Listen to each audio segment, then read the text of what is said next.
Hello. I am ready. I just had to get my water and check all the other stuff, but we're back. We're back with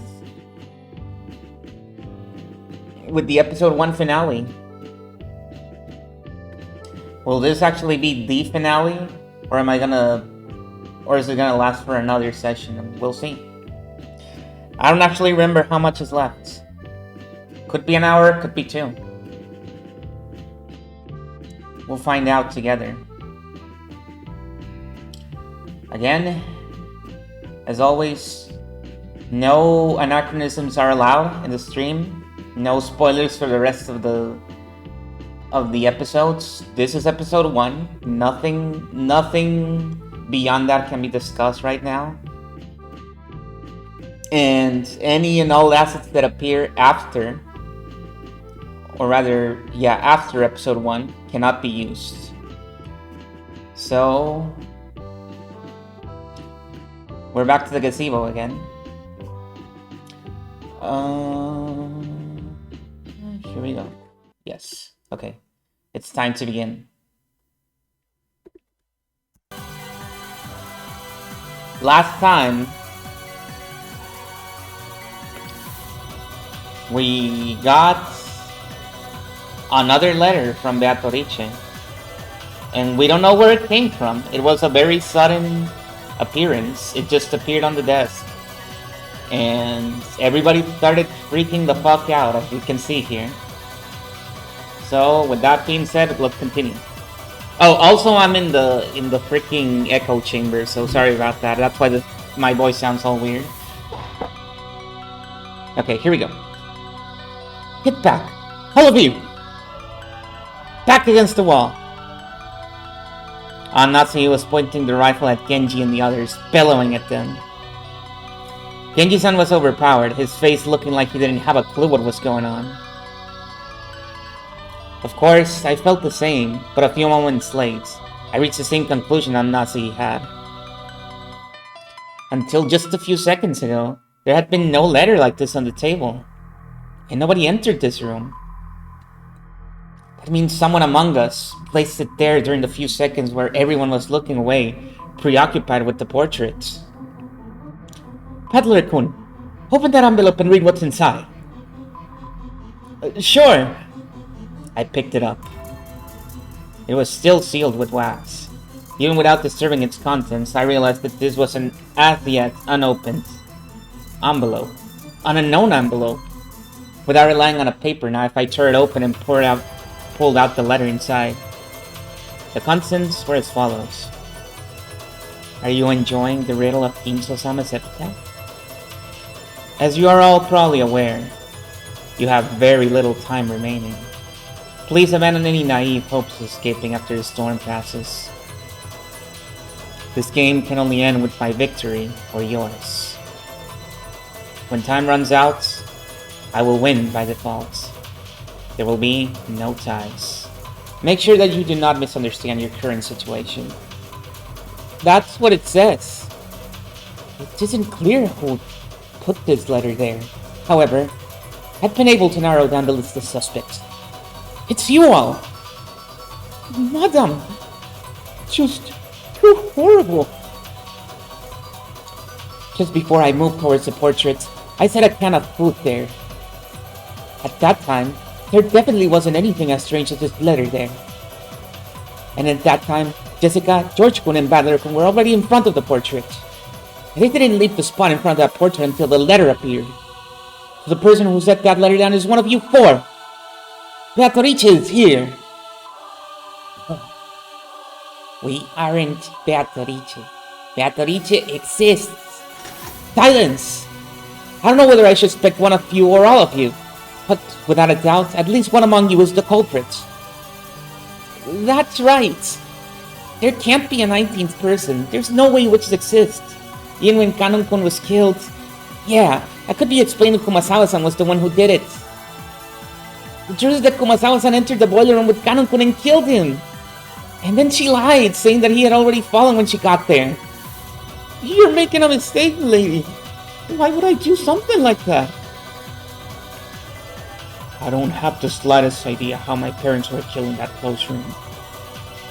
But when they were killed, everyone except for the servants had an alibi. The only ones who didn't were the servants.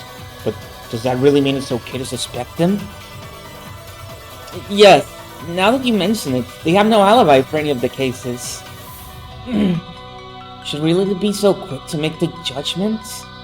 But this time, in this room, in this place, in this moment, in this minimally small bit of time and space, it's obvious. Only one of the four of them could have set the letter there in our blind spots. We can't tell who put it there, but it's obvious that one of the four did it. Not please. Please, calm yourself. A lot has happened today. I understand how much strain is on your mind right now. Dr. Nanjo, it truly pains me to call you suspicious. However, you are father's personal doctor and his closest friend. You have been by his side for many years, and you might even know about Patorice. Could you be hiding some kind of obligation? Of course not. Calm yourself.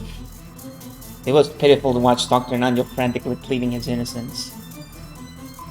It was probably a normal reaction that anyone could give if they were suspected. Kumasawa was the same. Ever since Jessica voiced her suspicion of Kumasawa murdering Kanon, Kumasawa had been totally flustered. That was why Genji's still calm appearance looked so bold. Anatsu pointed to the barrel of the gun. Genji, you were grandfather's #1 subordinate. Was Beatrice an illusion you showed to father?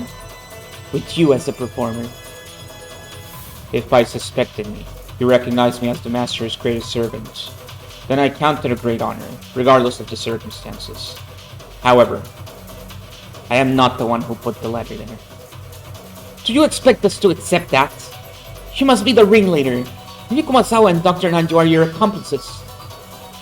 And Maria-chan too. Not content to suspect just the adults, Anatsu pointed the gun relentlessly at Maria too. But Maria acted as though nothing had happened. Or maybe she thought she would be fine even if she was shocked. Maria-chan. By this point, we can no longer remove someone from suspicion just because they're young. So, for the last time, let me ask the question that everyone's had since last night. Yesterday, who was the Beatrice who handed you that letter? Oh. Maria, don't dodge the question. Make it clear. Who gave you that letter? How many times do I have to tell you? It's Beatrice, the 1,000-year-old golden witch. If you want to know what she looks like, just turn around. See? She's right there. Beatrice is. Don't mess with us, Maria. Enough, Jessica. Maria too. Don't you understand the situation? What are you hoping to gain by saying stuff like that? Stop stirring each other up pointlessly. I don't understand. Who do you all want the culprit to be? You only believe in Beatrice when you don't want to suspect one of your own. When you're trying to settle a grudge because someone who's close to you has been killed, only then do you want to believe in a human you can attack with violence and deny Beatrice. That's why you can't see her. Beatrice exists. You all can't see her. Silence! I don't want to label you as the culprit, but there is no longer any doubt that you enjoy making the situation unpleasant and are providing assistance to the enemy. Then, what will you do? Shoot me? I don't mind. Very soon, the door to the Golden Land will be opened. Then all the dead will be resurrected. Right now, death is nothing to be afraid of. Mom, she really is suspicious. We can't keep her with us. But Natsuhi, please, calm down. There's no reason to shoot Maria. Please remain composed. The letter was meant to provoke us, but it's nothing to be afraid of. Even the culprit is scared of what will happen tomorrow. They're scared of the police. Right now, this island is free from the reach of the law, but that's only because it's isolated by this typhoon.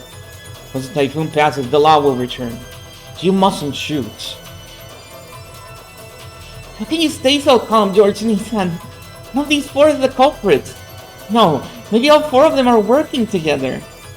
How can you stay so calm when all of these four might be the culprit who killed your parents? Even I have the desire to find the culprit and kill them. But that would be simple barbarism. I will leave the judgment of crimes to the law. So no matter how suspicious they are, you mustn't pull that trigger. I feel the same as you, George Aniki. Natsuhi, get a hold of yourself for a second. Anyway, it'd be bad to shoot. In times like this, I hear you should tilt your head and say, "Stay cool," 3 times. Let me make this clear. Witches don't exist. Not in Rokkenjima, not in the Yoshiromiya mansion. I declare as a Yoshiromiya Natsuki, representative of the Yoshiromiya family. There's no witch here. I won't accept Beatrice. No matter what you're planning, I won't let you lay one finger on my daughter or the rest of them. That's my duty as a mother and as representative to the family. These words were the final words of farewell that settled everything. To protect her daughter, Anase would regard... Whoops. No, that's fine. Any suspicious person is an enemy. I thought it was a typo, I misread.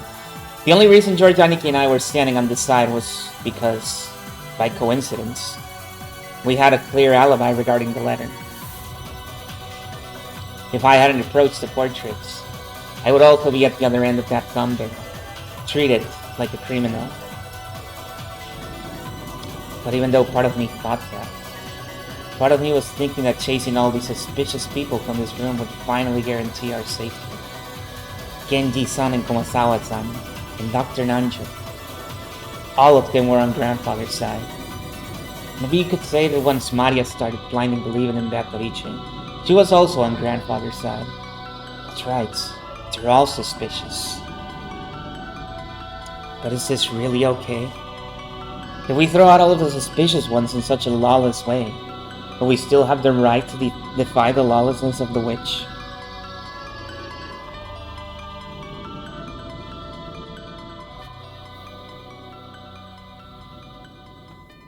Okay.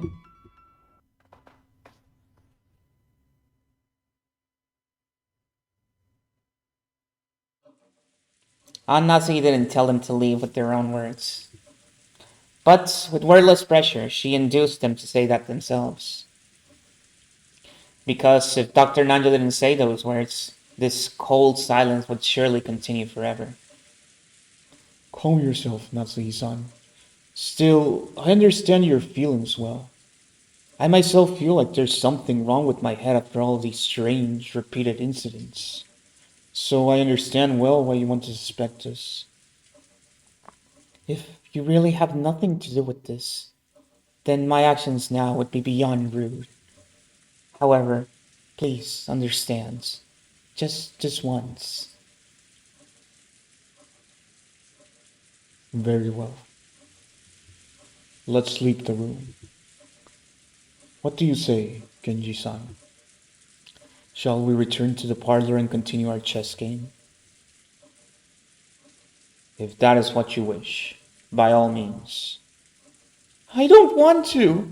After all, that means we'll have to leave this room knowing that the wolf is among us, right? I don't want to, madam. Please forgive me. It was obvious what Kumasawa-san was trying to say.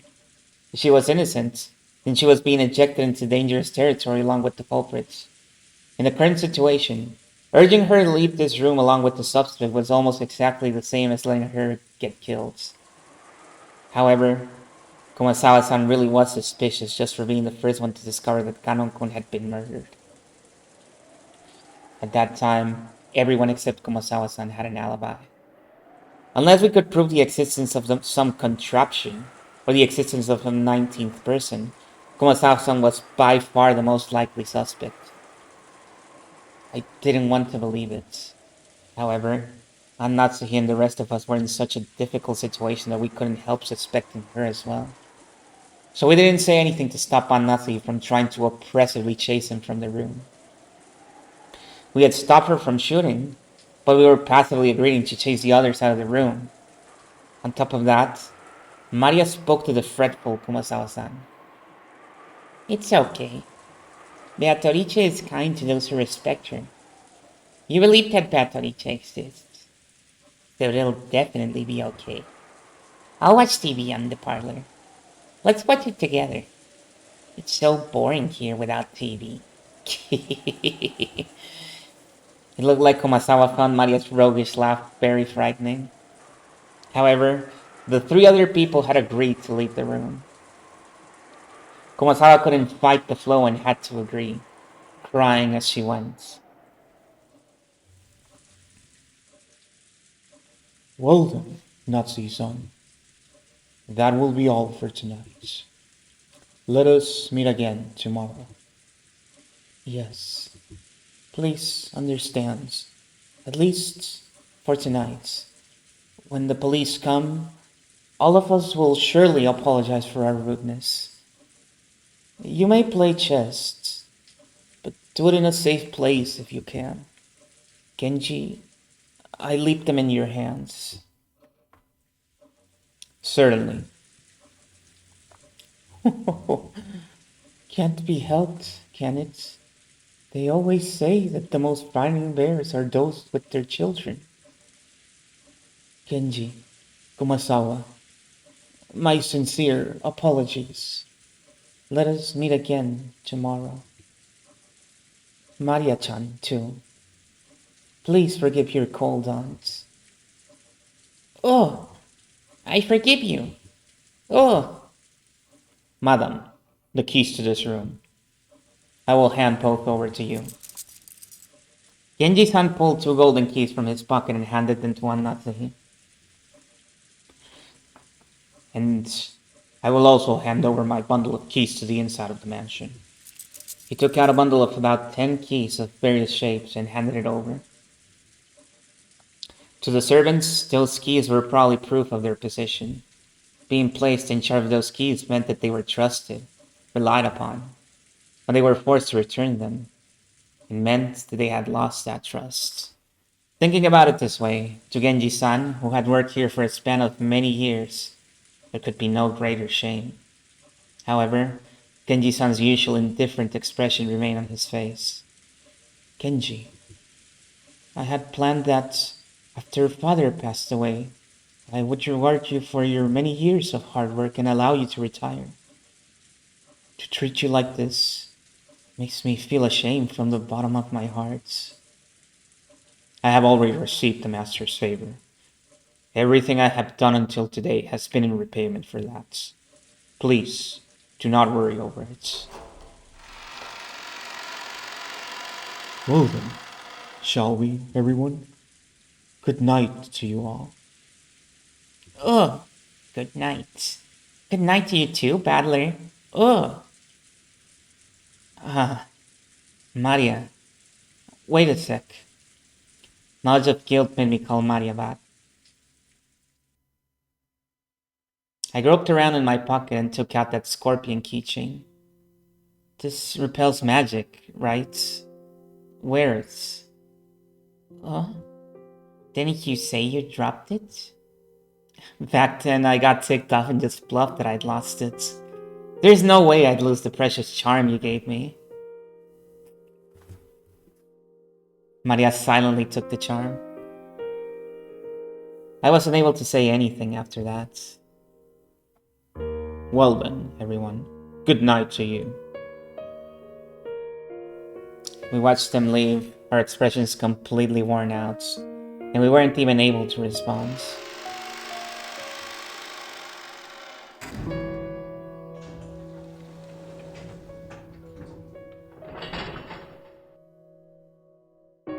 Until the door closed and we heard the auto lock, we weren't able to breathe. Then, we were finally allowed to take a breath. After that, they didn't even shoot. Yeah, they settled it. They de-escalated the situation. It's Umineko Town now, yeah. Here we are chilling in the gazebo of Umineko Town. It's fine, the situation has been diffused. We just had to chase the suspicious people out of the room, and now it's all fine. After that, I noticed that Beatrice's letter, which I had been gripping the whole time and which was soaked with my sweats, actually had two sheets.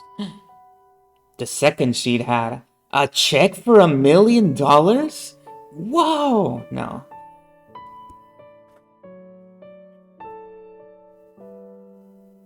Almost home. Oh my god, Bug. You're still not home. Have a good journey. Please close the stream. Please do not get distracted on your way back. The paper had been tightly stuck together, so I'd mistakenly thought that there was only one. There were no characters on the second sheets. Whoa, it's the Triforce.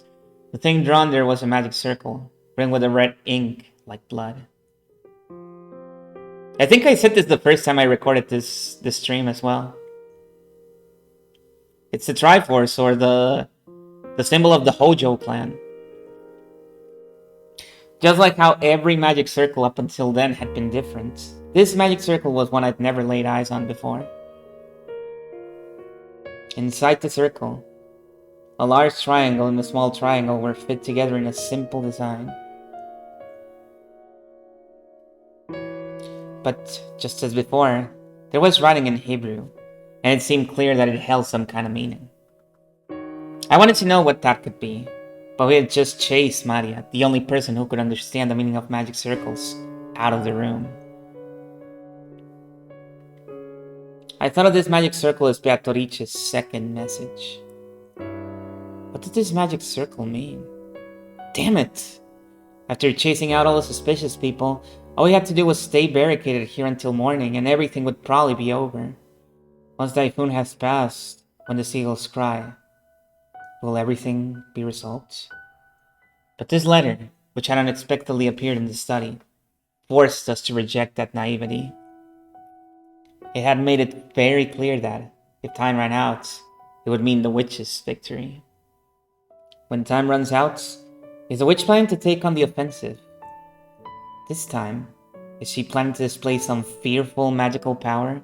Maybe something that could have been used to kill 6 adults at once?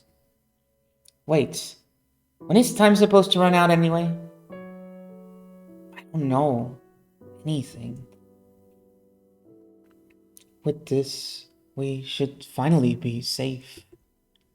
Finally. Definitely. Even as she said that, Anasi couldn't stop gripping that rifle.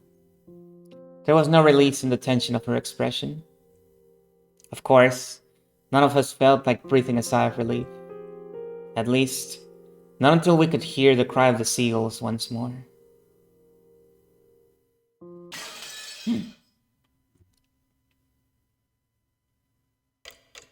It's almost midnight.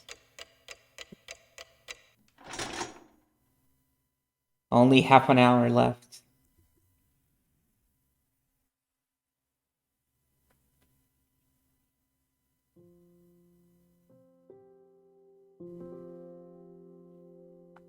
After we chased them out, nobody wanted to say anything. All the suspicious ones had been driven away. Even though we knew there might be some innocence among them, we still did it. We chased them out of this paradise, where people don't have to suspect each other. But our motive for chasing them out was suspicion of one person towards another, the worst kind of crime for a human. If we had accepted the existence of a 19th person, of the witch, then we all might still be talking face to face, trusting in each other. In that instant, we had agreed to chase out all of the suspicious people, but had that thing been the right thing to do? During this endless silence, we could do nothing but be quietly tormented by that sin. Anasi faced the door, without letting go of her rifle for even an instant, sitting far back in the sofa. She would probably spend the night staring at the door without a wink of sleep. George Aniki gazed through a gap in the closed curtains by the window, looking down at the courtyard and the mansion that surrounded it. I didn't know whether he was checking to see if a suspicious shadow would become visible through the window, or whether he was wondering to himself about something. Jessica was sitting sideways on the sofa next to Natsuki, with a dead expression on her face.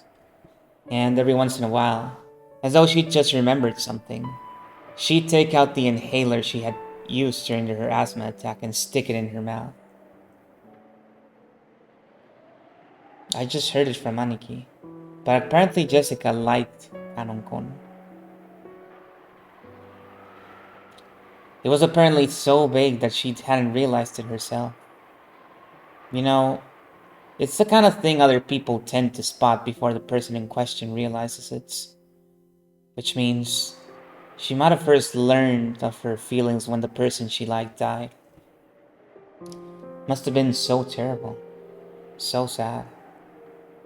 Come to think of it, Kanonkong was the one who handed her that inhaler.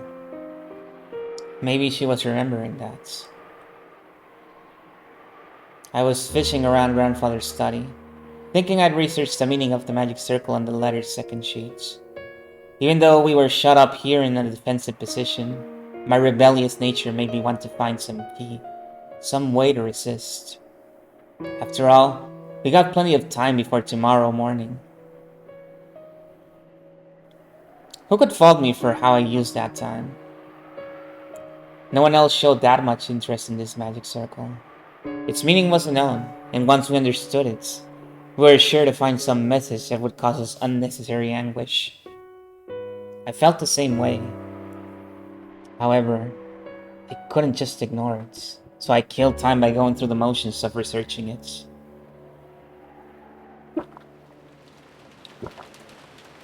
You sure are enthusiastic.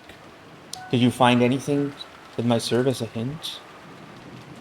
Not a thing. The first tough part is finding a book written in Japanese. How many languages could grandfather read? He's incredible. Aren't you tired, Rather-kun? You should take a rest while someone else stays awake. Anasi said she'd stay up all night for us, but there is no way her body can handle it. We should take turns sleeping. Then you sleep first, Aniki. I'll keep researching till I get sleepy. You mean that magic circle just now?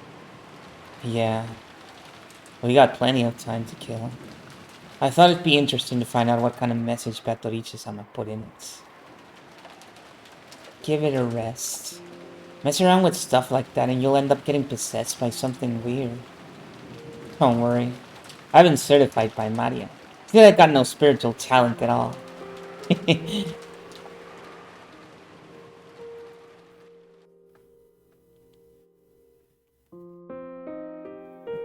Were we too cruel to Maria?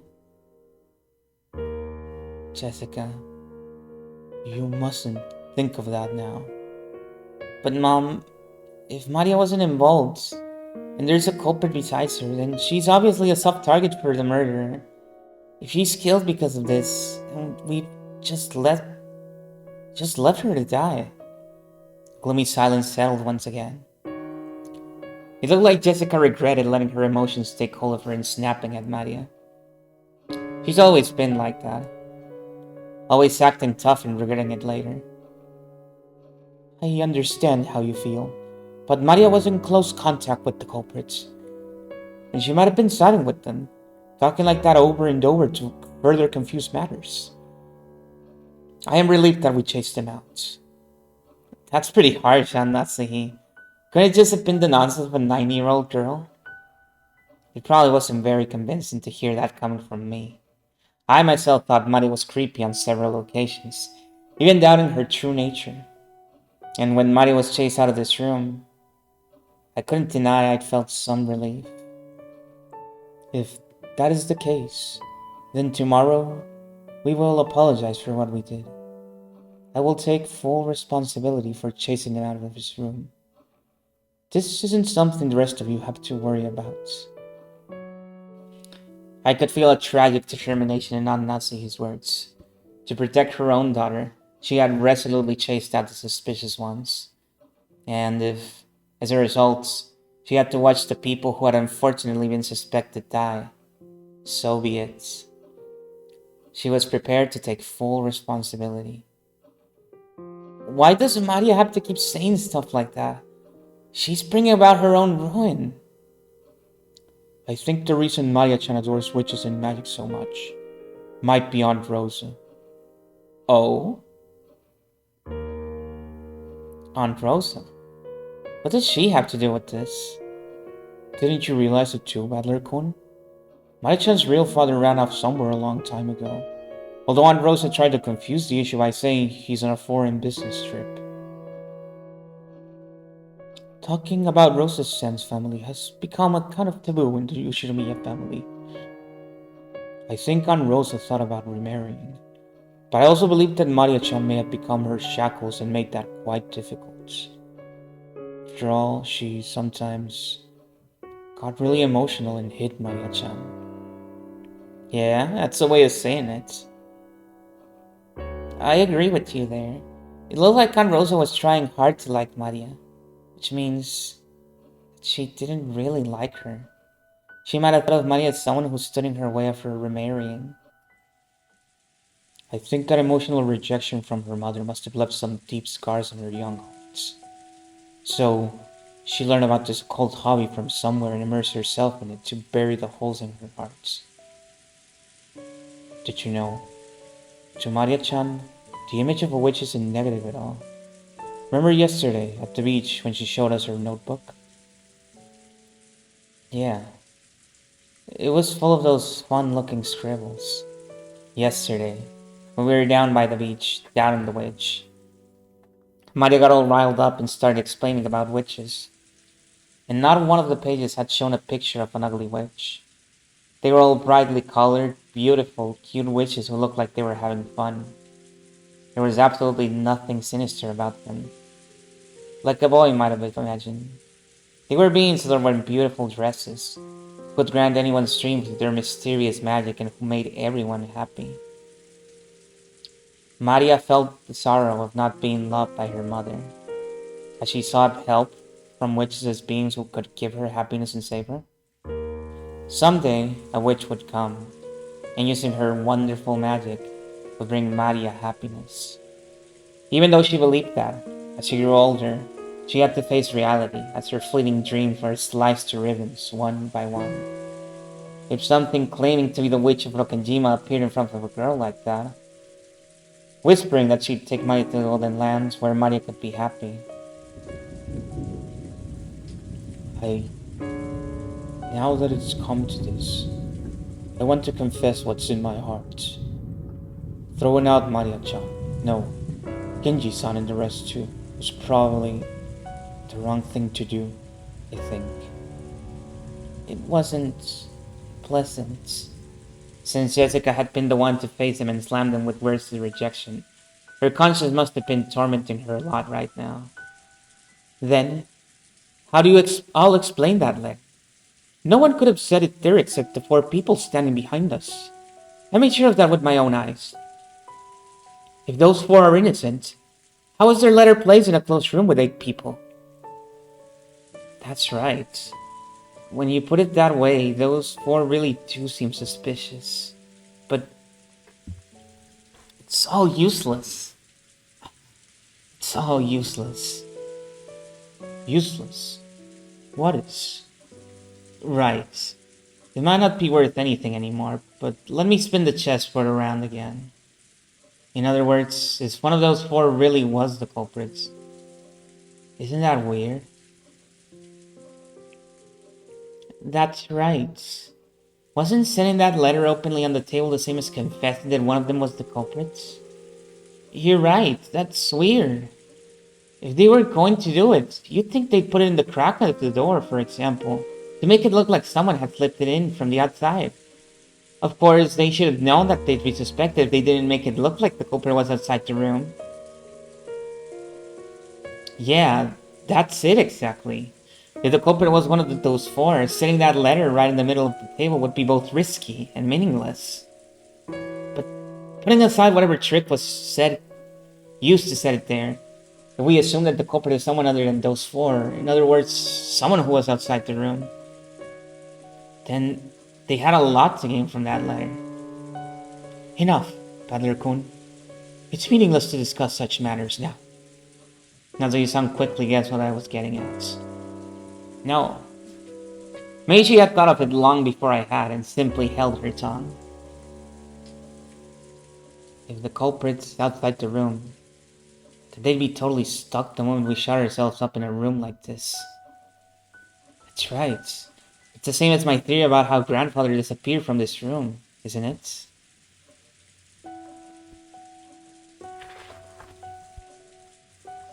That theory was that grandfather left the room of his own accord. The culprit used the same tactic to lure him out, and grandfather left of his own accord, then come to think of it. When we found the scorpion magic circle on the doorknob to the study, Maria said it herself. Beatrice couldn't get through this door, but she could induce someone to leave of their own accord. Which would mean we fell for the culprit's trap completely and sent out some new potential sacrifices. Kenji and the rest aren't fools.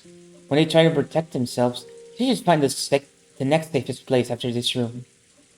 They will definitely be able to hide themselves there. Anatsuki hadn't answered the question. Anatsuki herself had realized that if the culprit wasn't in our group back then that letter would make sense as a trap. Maybe Kinso just left. You know how that guy is. He has these flights of fancy. Or he just decides to do random stuff, jump out windows and stuff like that. However, it wasn't worth the risk of calling back the people she had once thrown out. Jump into the furnace. Maybe that was him. Maybe he was cold and wanted to get warm and jumped into the furnace. The boiler, I mean, not the furnace. To Natsuki, right now, her greatest and only duty was to protect the children. By her thinking, in order to do that, a few sacrifices were unavoidable. Hey, Natsuki, let me say something a little harsh, okay? At that time, what if, by coincidence, Jessica had also been standing behind you? Would you have chased Jessica from the room too?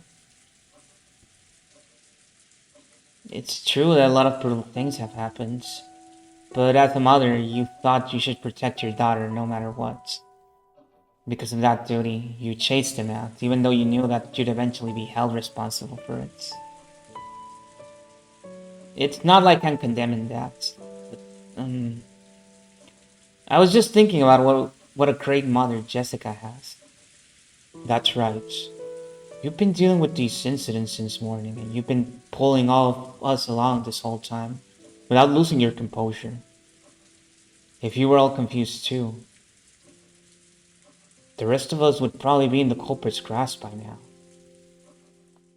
So I think we all have to thank you.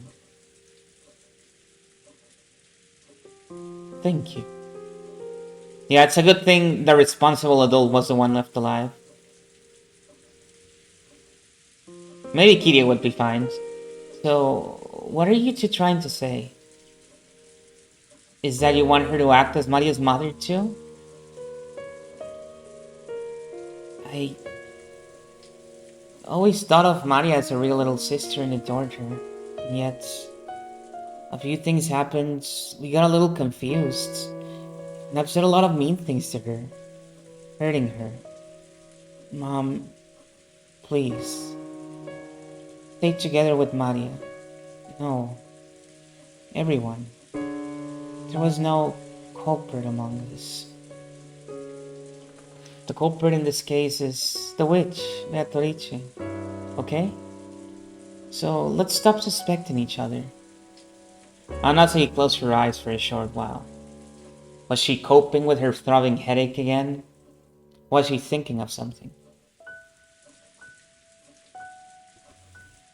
You are my precious daughter. The one I finally received the whole 12 years after I married my husband.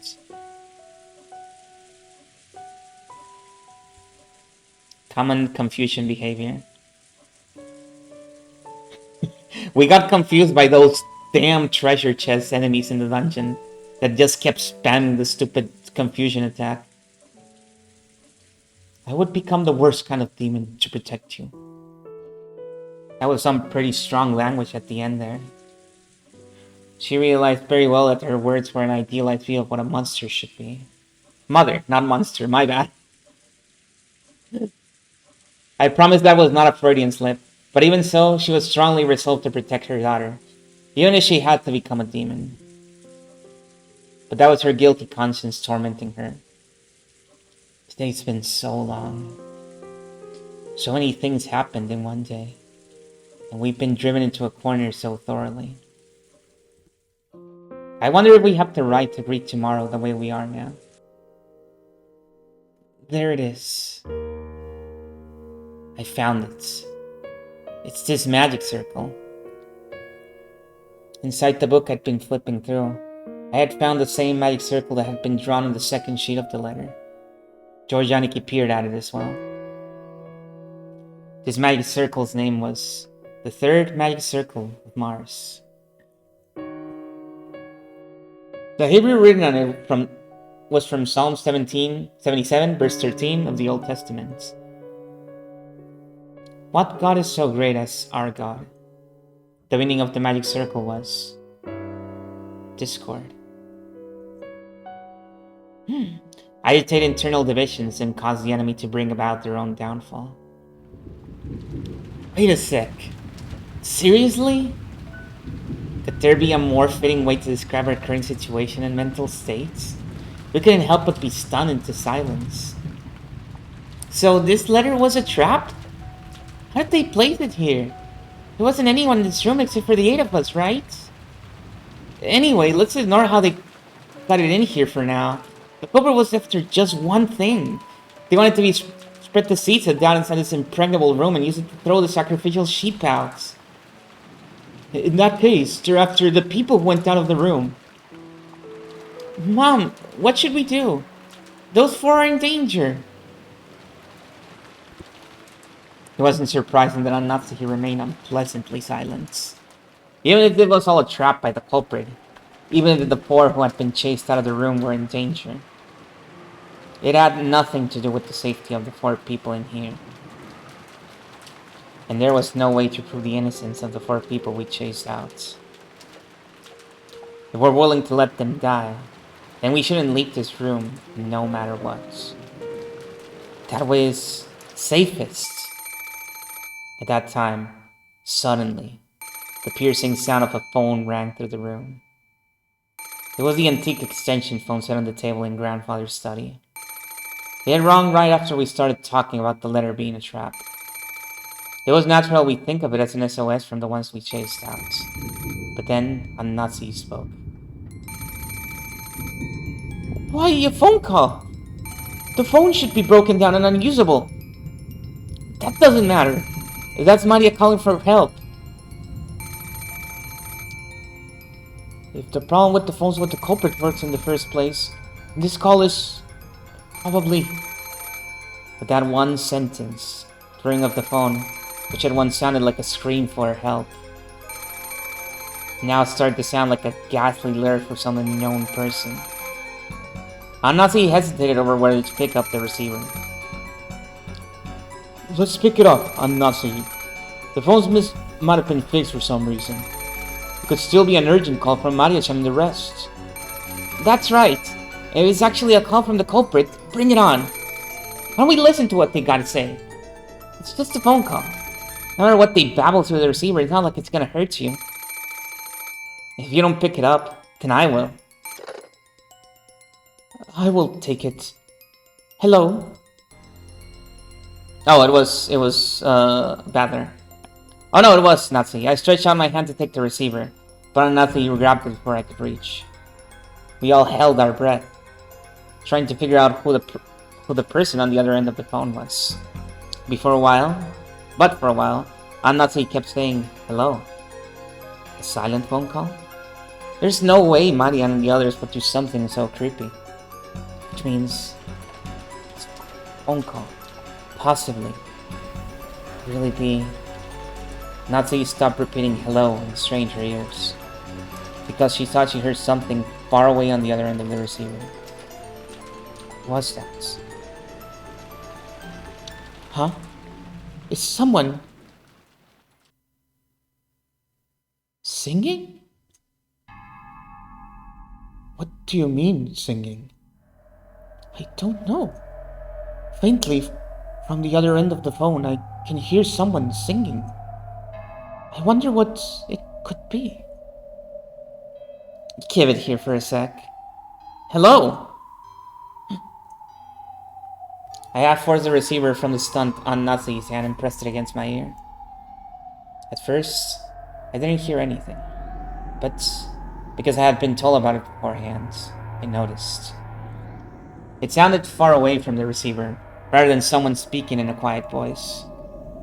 And it sounded like a girl singing a song. That voice did sound like Maria's. That just made the situation even more inexplicable. At the very least, the one who had made the phone call hadn't been Maria. After all, Maria was singing some song far away from the receiver. In that case, the one who made the phone call should have been Genji-san, Kumasawa-san, or Dr. Nanjo. And yet, they weren't saying anything. Why? For what reason? The person who made this phone call, who was it? Whom could it be? Hey! Hello? Who is it? Answer me! Is that Maria singing? Answer me! What is happening? What is it? I don't know. All I can say is, this is probably a trap. Maria's in trouble. Hanase took the receiver again, but after yelling into it several more times, she realized that she wasn't getting anywhere and hung up. After that, she dialed quickly. Then she clicked her tongue. That's right. If the phones are working, we should be able to reach the police. But judging by Anatsui's reaction, the outside telephone line still didn't connect. Let's go. Me when I see something awesome, but I'm a little bit nervous about it. Even if we know it might be a trap, we have to go. Yeah, definitely. Jessica and Nazi, stay here. Naniki and I tried to dash out, and Nazi stopped this. Hold it. I cannot let you go alone. I will go too. Jessica, wait here. What, so I'll be the one left out? Nice try, but I'm going to. Could it be? Is Buck home? Safe? Bug, are you in the safe room? Don't leave. It's a trap. Stay there. Don't fall for it. Yeah, it might be better that way. If the goal of that phone call was to split us up further, it wouldn't be a good idea to leave someone to watch this room. There is no time to argue. Let's all go. Anatsu raised the rifle high and took the lead. I couldn't go unarmed myself. I found a 3-pronged candle and stand and readied it. Although the pins on it used to fit candles were short, it was almost like a 3-pronged spear.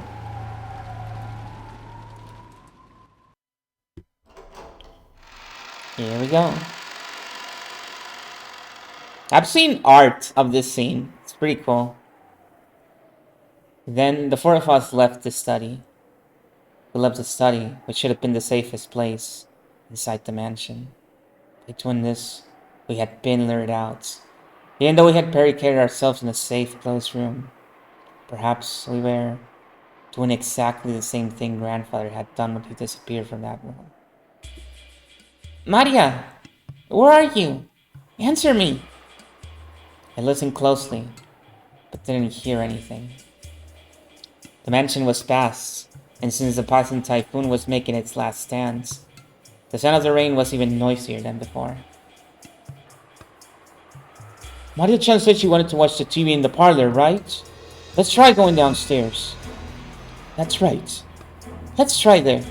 Everyone, be mindful of your surroundings. Yeah. With Natsuki in the center, her rifle ready and her finger on the trigger, we moved in a group, our backs together, checking our surroundings in all directions. It was just as though the magic of that magic circle designed to spread discord had worked. We had split up, and furthermore had been dragged out into dangerous territory. In other words, even now, we were doing just what the culprit wanted us to do. This was a separate world where it wouldn't be odd for anything to suddenly occur. It's letting you do this again? It's because this is technically another stream, because I stopped to split the bots. Anasi nervously pointed the barrel of the gun at every dark spot and shadow. It felt like that motion was out of fear rather than caution. Oh, yes. But the rifle she held in her hand should have been a trump card that the culprit feared. You know, I've been thinking. It wouldn't be impossible to stick one of those ice picks into someone's chest, like in Kanunkun's case. But splitting the skull and sticking him into the forehead, like in my parents' case, wouldn't be that easy. You think the culprit had that kind of animal strength? They probably had some kind of weapon, a device that can shoot or pound in those ice picks. That handle was too short to be driven in that deeply by human strength alone. Either way, they have enough force to break through a skull. I heard cannons won't reach as far as his lungs. If you happen to see your opponents, don't go forwards. You mustn't move away from my back. Just how sinister and frightening was that weapon that could shoot those creepy ice pits? And could I do anything to combat it with just this candlestand in my hands? In the first murder, the culprit probably assaulted all four of our parents at once, as they discussed the inheritance problem in the dining hall. And there were four of us here now. Apparently, I wasn't the only person thinking this. George Aniki, Jessica, and of course, Annatsuhi were stretching their senses to the utmost limits, in the highest and worst state of tension, slowly advancing one step, then another. What have we done? Because of the seeds of doubt spread by that one letter, we threw Maria and the rest into the middle of this terrifying world. We finally reached the first floor. The parlor was just across the hall. When we listened carefully, we could hear it faintly. Maria's eerie singing voice. She wasn't singing naturally, as though she were in a good mood. She was singing mechanically, like she was at a graduation ceremony and she'd been ordered to. The song she sang was just a common folk song, one that everyone had probably sung in school at one time or another. But why that, in the middle of the night, alone, with all her heart, over and over? Why? Right after leaving the study, we had called out in loud voices, asking Maria where she was. But this time, no one said even a single word. We hid our breath in the sound of our footsteps, and, intensely focused on our surroundings to the point of being completely high-strung, we stepped forward. The door to the parlor was closed, but we could hear Maria's singing voice through it. Anasi put her hand on the handle of the doorknob, when George Aniki stopped her. I'll open the door. Annatsuhi, Padraco, ready your weapons. Understood. Take care. They might attack us as soon as we open it. George Neeson, watch yourself. Sure. Then, I'll open it. Huh? He tried to open it, but immediately felt the hard resistance of the lock. Annatsuhi took the bundle of keys from her pocket and gave them to George. There were about 10 keys, and none of us had a clue which was which. Because of this, George had to fumble around loudly and test several of the keys. As we had hidden our footsteps preparing to make a surprise attack on the room, this felt almost fatal. The whole time, we could hear Maria's voice from the parlor, singing the same song over and over. It was like a broken, crazy cassette tape. We'd been in that room almost constantly since morning. All the frightening things had occurred outside that room. Dad had left us with the impression that only this room was safe. That baseless impression was quickly falling apart. It's open. Thank you. George-kun, Jessica, move behind me. Natsuhi, let's jump in at the same time and split up in different directions. We just stand around after opening the door, those ice picks might fly right through the center. I agree. Ready?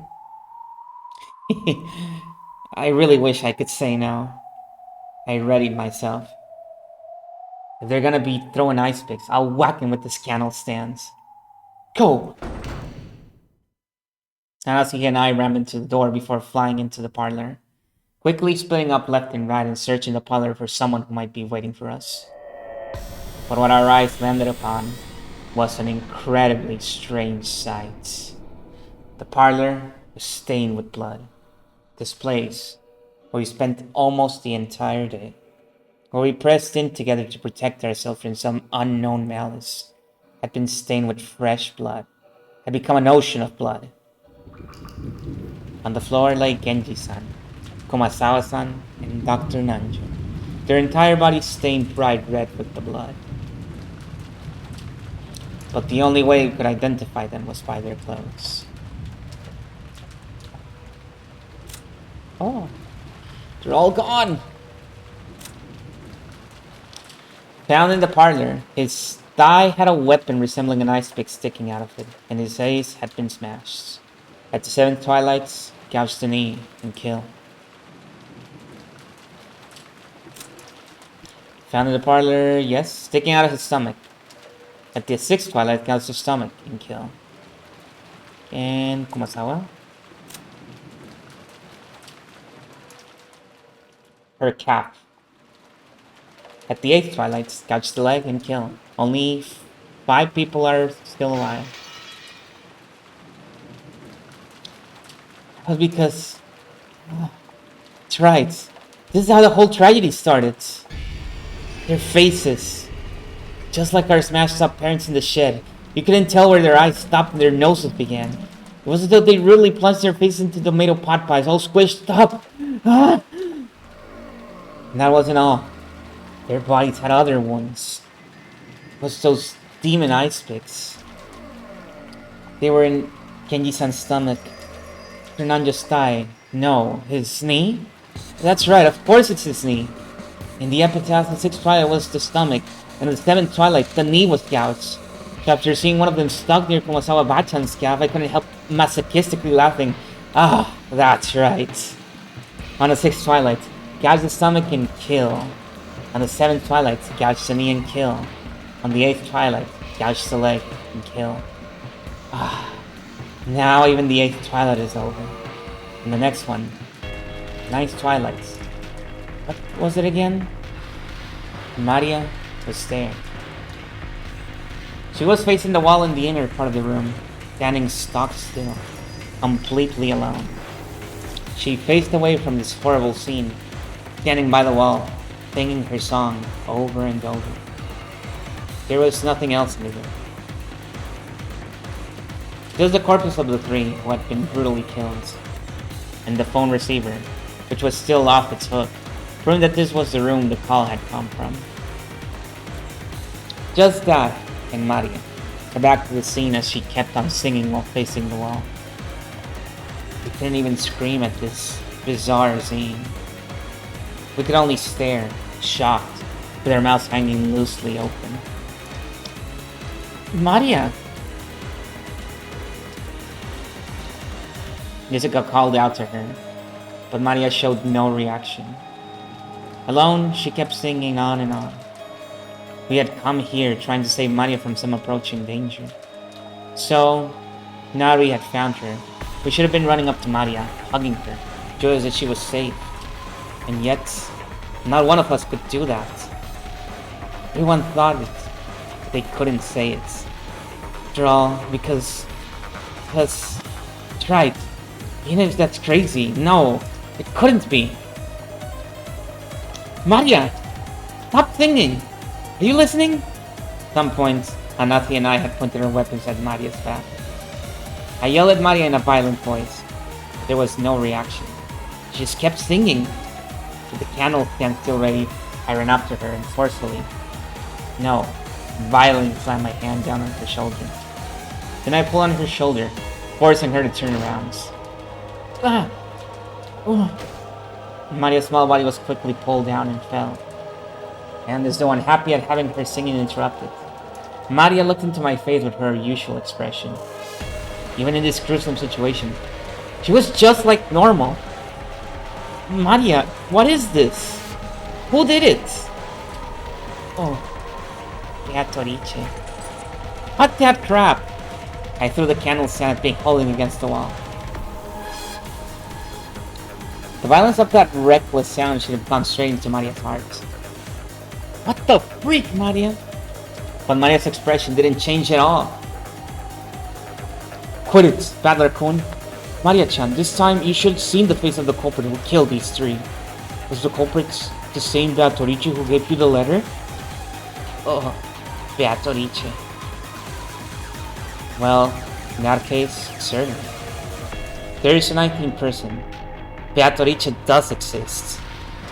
Then, Maria, will you at least tell me this much? How'd they kill these three people? What they used to kill them in such a brutal way? I don't know. How could you not know? It happened in this room.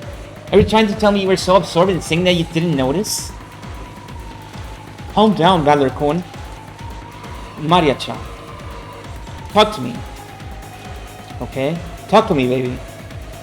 George Aniki, as he always did, crouched down next to Maria so that their eyes met and talked to her very kindly. Maria-chan, why were you facing the wall and singing? Ugh. Beatrice said to face the wall and keep singing for a long time. Ugh. So, did Beatrice come here? Were Genji-san and the rest still alive then? He did not say that again. Good thing he didn't. Everyone came into the parlor together and sat down. Genji-san made sure to lock the door. It was locked when we got here, but then how did Beatrice get into the parlor? Ugh. Beatrice is a witch, so locks don't matter. She turned into butterflies and came in through the crack in the door. Huh? How am I joking at a time like this? Hell, that happened. What are you saying? You can't believe it? That's why I didn't want to say. No matter how I say it, you won't believe. But Beatrice is a witch. She can do anything with her miraculous magic.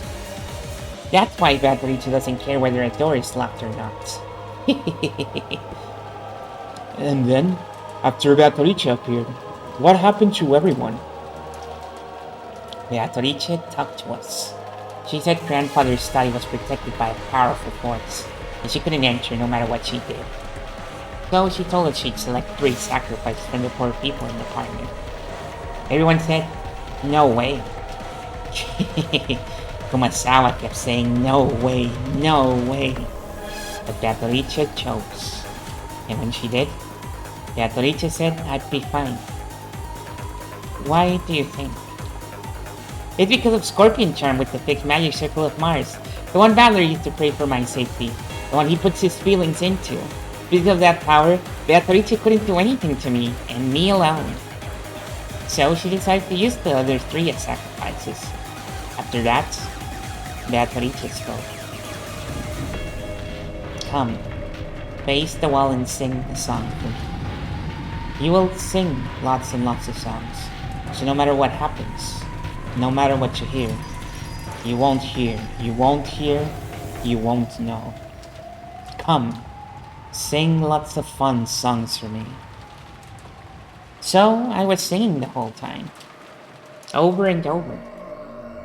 So I didn't hear anything, didn't know anything. And then all of you came. Oh.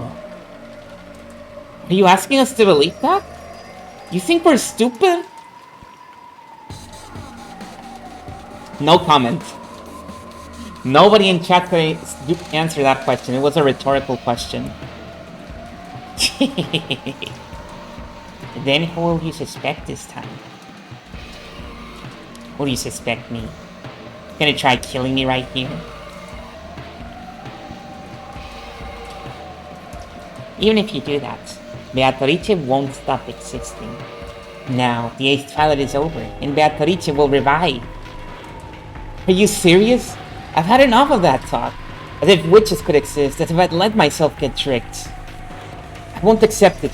Beatrice doesn't exist. I definitely won't accept it. But I won't let her exist. I won't let her revive. The legend will remain a legend forever. I won't acknowledge something like that. Quit it, Battler. It's not like Maria killed them or let them die. Beatrice came and Maria had to obey, wasn't able to resist. Huh? Oh, Natsuhi. She isn't here. Huh? What? Mom, where'd she go? Just now, she left by herself, reading a letter. A letter? That makes sense. The culprit must be so exhilarated now that we've reached the 8th twilights. Yeah, we all know Beatrice exists. They've been telling us about her all the time. They might have left the letter so that they could brag even more. We were so wrapped up in questioning Maria that we forgot to look for a letter. But even as well armed as she was, why had she left the room by herself in this dangerous mansion after reading it?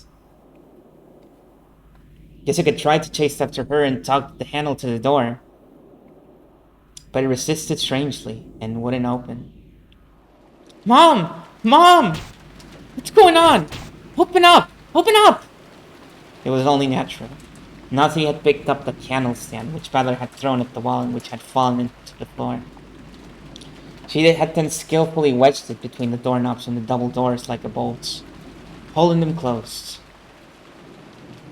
The intricate design of the candle stand caused it to get caught solidly, and it really did make a sturdy seal on the door. The tragic scream of a daughter for her mother. Did it reach Natsui's ears, or not?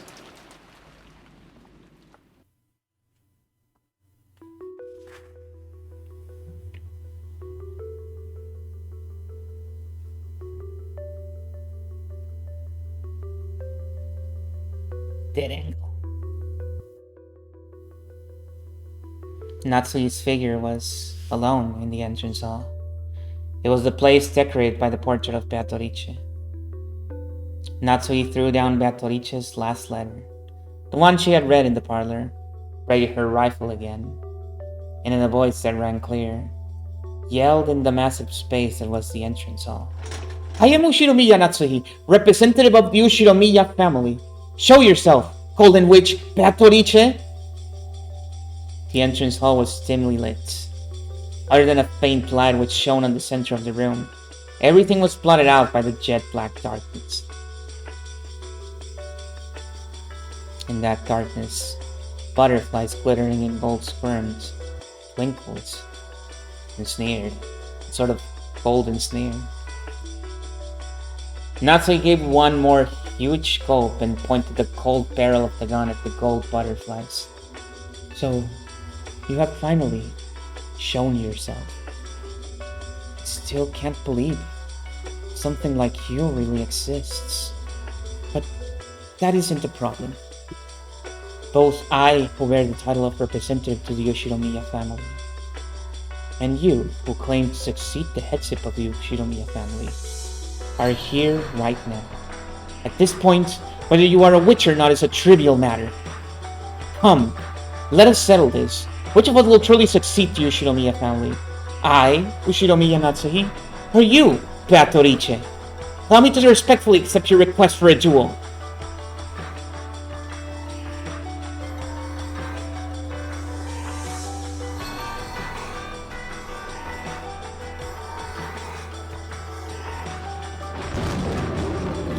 The gold butterfly slowly formed a human shape, which walked into the dim light.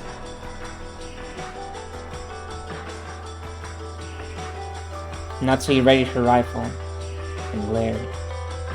The witch raised her golden staff overhead and laughed. Natsui's finger slowly squeezed the trigger. And go! Battler made an all-out dash at the door and rammed into it, crushing the candle stand that had been bearing it and making it possible for a big gap to be opened in the door. He kept keeping the candle stand through that gap, and the door was finally released.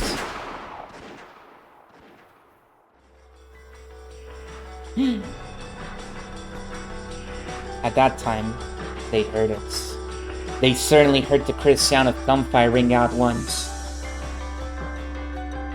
Mom! Mom! Shizuka-chan, you mustn't run off by yourself! Was that the sound of a gun just now? Did I not see you shoot? Whom? The culprit! The noise had come from the entrance hall. And the entrance hall looked like a stage. Like the heroine of a tragedy, on the ground and bathed in lights. Arrayed in the beauty of that silence, Natsui lay face up, crumpled on the floor. Half crazed, Jessica ran up to Natsui. Who do you think was the first one who got killed? Crow asked.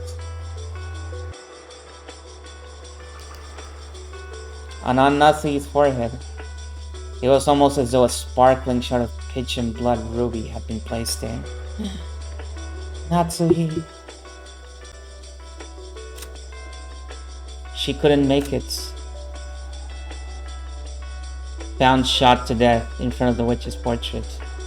How impudent of her to challenge a witch with nothing but a mere gun. Of course she'd end up like this.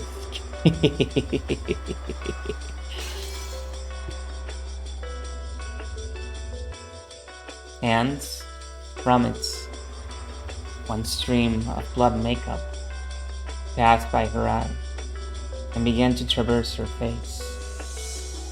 The faint smell of gunpowder smoke came from the barrel of the rifle on Natsui's still grasp. Huh? Then she shot herself in the forehead? Why? Mom! Mom! Mom! Don't! I don't get it. Why did Natsui run away alone, and why did she shoot through her own forehead? Maria-chan, Natsui left the room after reading a letter, right? There's no letter here. Damn it! What did Natsui read, and why was she lured out here? I don't know. Who cares about that? What the hell? Why'd she kill herself? Why'd she leave me all alone? Ah! Jessica clung to her mother's corpse, crying earnestly. My body was consumed with an anger I didn't know what to do with. And I snatched the rifle from Natsui's hands.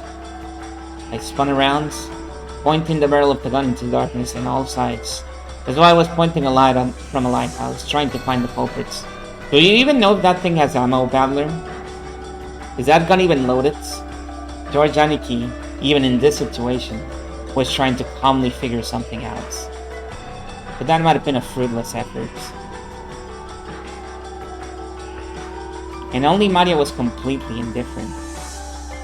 Was this all supposed to be some kind of predetermined fate? No, it's not it. This is all a prelude to a wonderful world. The door to the Golden Land will finally open. On the ninth twilight, the witch shall revive, and none shall be left alive. And on the 10th twilight, at journey's end, you shall attain to the power of the Golden Land's treasures, once and for the last time. With this, everything is over, Beatrice. Congratulations. Congratulations. So lead me to the Golden Land you told me of. Right now. And there, all of the dead will be revived, and even lost love will be restored. So, in Maria's eyes, it's just as though all of today's tragedies didn't happen. It's as though all the time she spent deprived of love never happened. Stop it! So fun! What's to be congratulated? There were 18 people on this island. 14 are dead. Only the 4 of us are left. I'm definitely not gonna die. Until the night's over. No. Until a typhoon passes and the seagulls gather again at the harbor. I'm definitely not gonna die. I'll stay alive. I'll stay alive no matter what. Give it up, Battler. Guns are useless against witches. Survival and all that stuff doesn't matter. Because it's over. The journey has already ended. See? Look at the clock. Huh? The clock. Hearing those words, I looked at my wristwatch. Both needles were almost touching near the top. Very soon, it will be 12 at night. In other words, midnight. When you think about it, isn't midnight a strange time? It can be called 24, and it can also be called 0. It's the hour at the culmination of the previous day, and at the same time, it's hour 0 as the next day begins.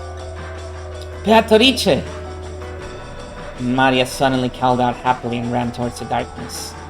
It was almost as though Beatrice was somewhere in that garden, and Maria was running up to her. As Jessica hugged her mother's corpse, as George Aniki stood there, confused. It can't be called 21. I looked down the barrel of the rifle, gazing into the darkness. The space in front of Beatrice's portrait lay in that direction. And the thing that Maria was running up to was the portrait's subject. You've got to be kidding me. This is just impossible. I'd fall for something like this. Witches don't exist. I won't accept it. Something like you shouldn't exist, because it is a human world. You think I could accept something that's not human? I definitely won't accept it. When I pulled hard on the rifle's lever, the cartridge was ejected, fell on the floor, and a new cartridge was loaded. Then, I sighted the witch down the barrel. Maria turned around. Still clinging to the golden witch, she turned around. Didn't I tell you it was meaningless? Mere lead bullets are meaningless against Beatrice. Humans are so stupid, aren't they? I won't accept the existence of witches. Who are you? Just try moving one step. Just try moving one finger. I'll blast you away.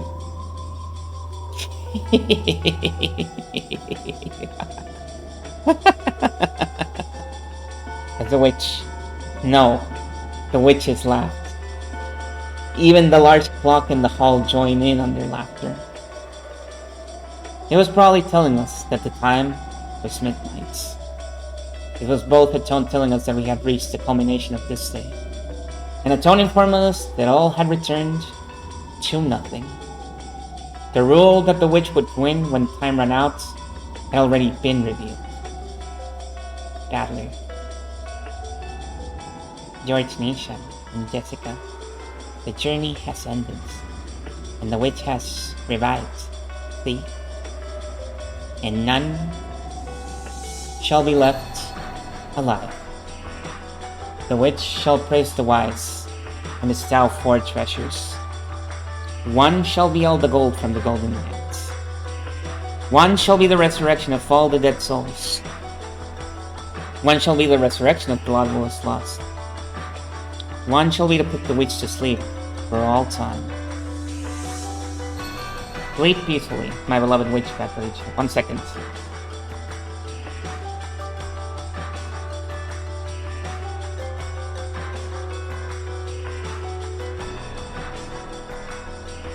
Okay. Since I read this a short while ago, I know what's coming next, so I did a little exercise cup. I drank some water. I'm holding my breath. Are you ready? Because here comes the mother of text scrolls.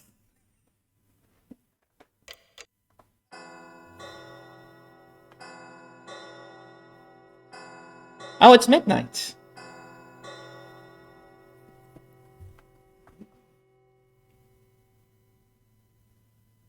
What's gonna happen next?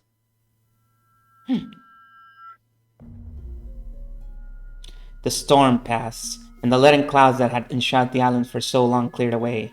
From the rifts between the clouds, sunbeams shone, and yesterday's storm seemed like a lie. Just as someone had wished, the seagulls returned to the harbor once again and let their lively cries be heard.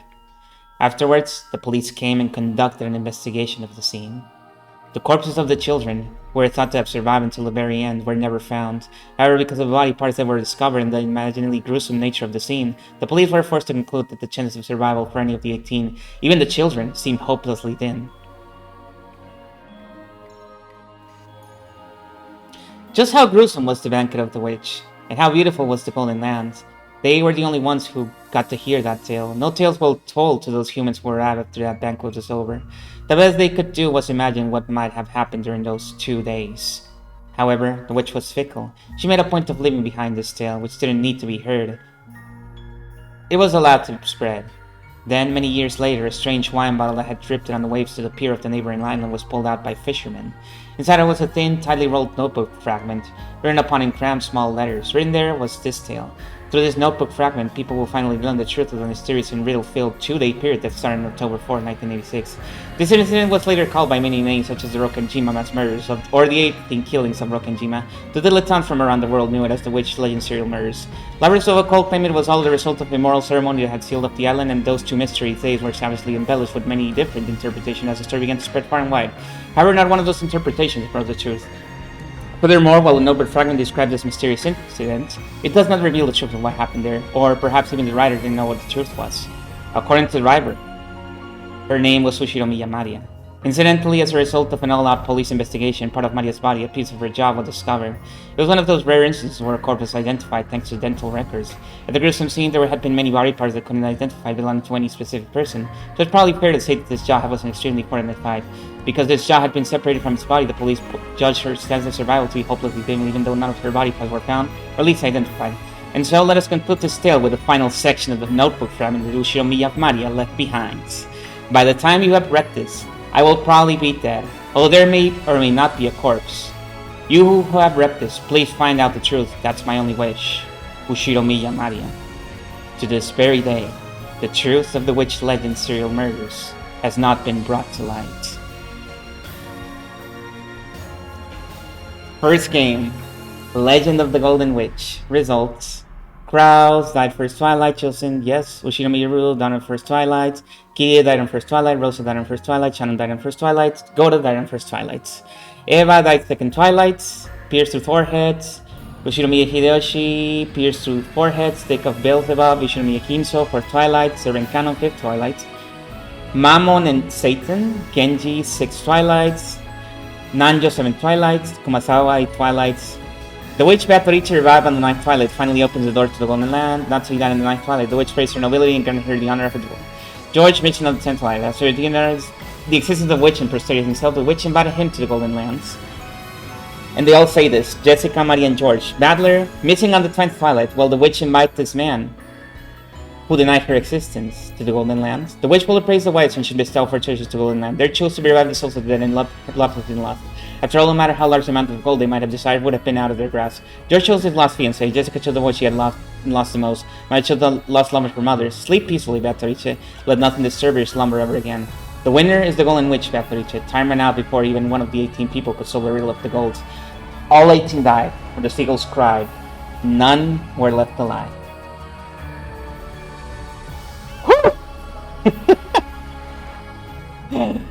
Yep. Yup.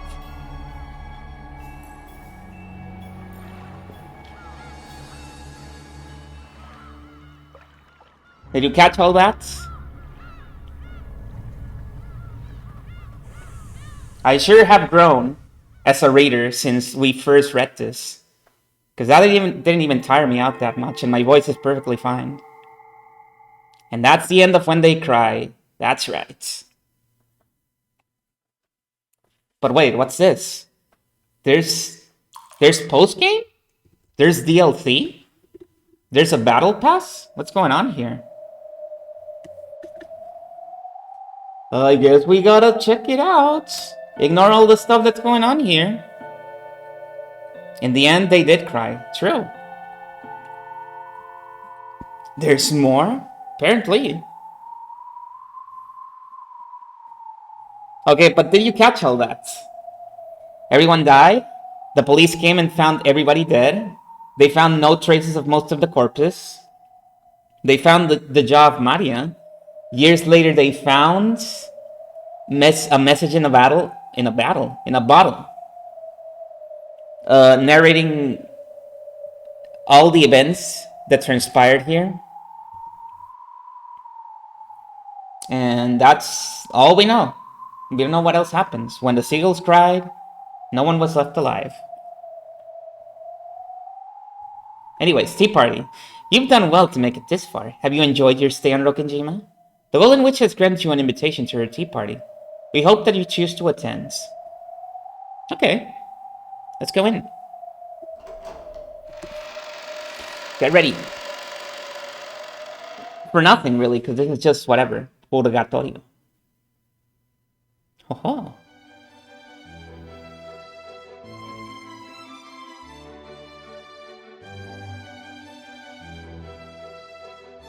Hey everyone, congrats on finishing Umineko no Nakokoro ni.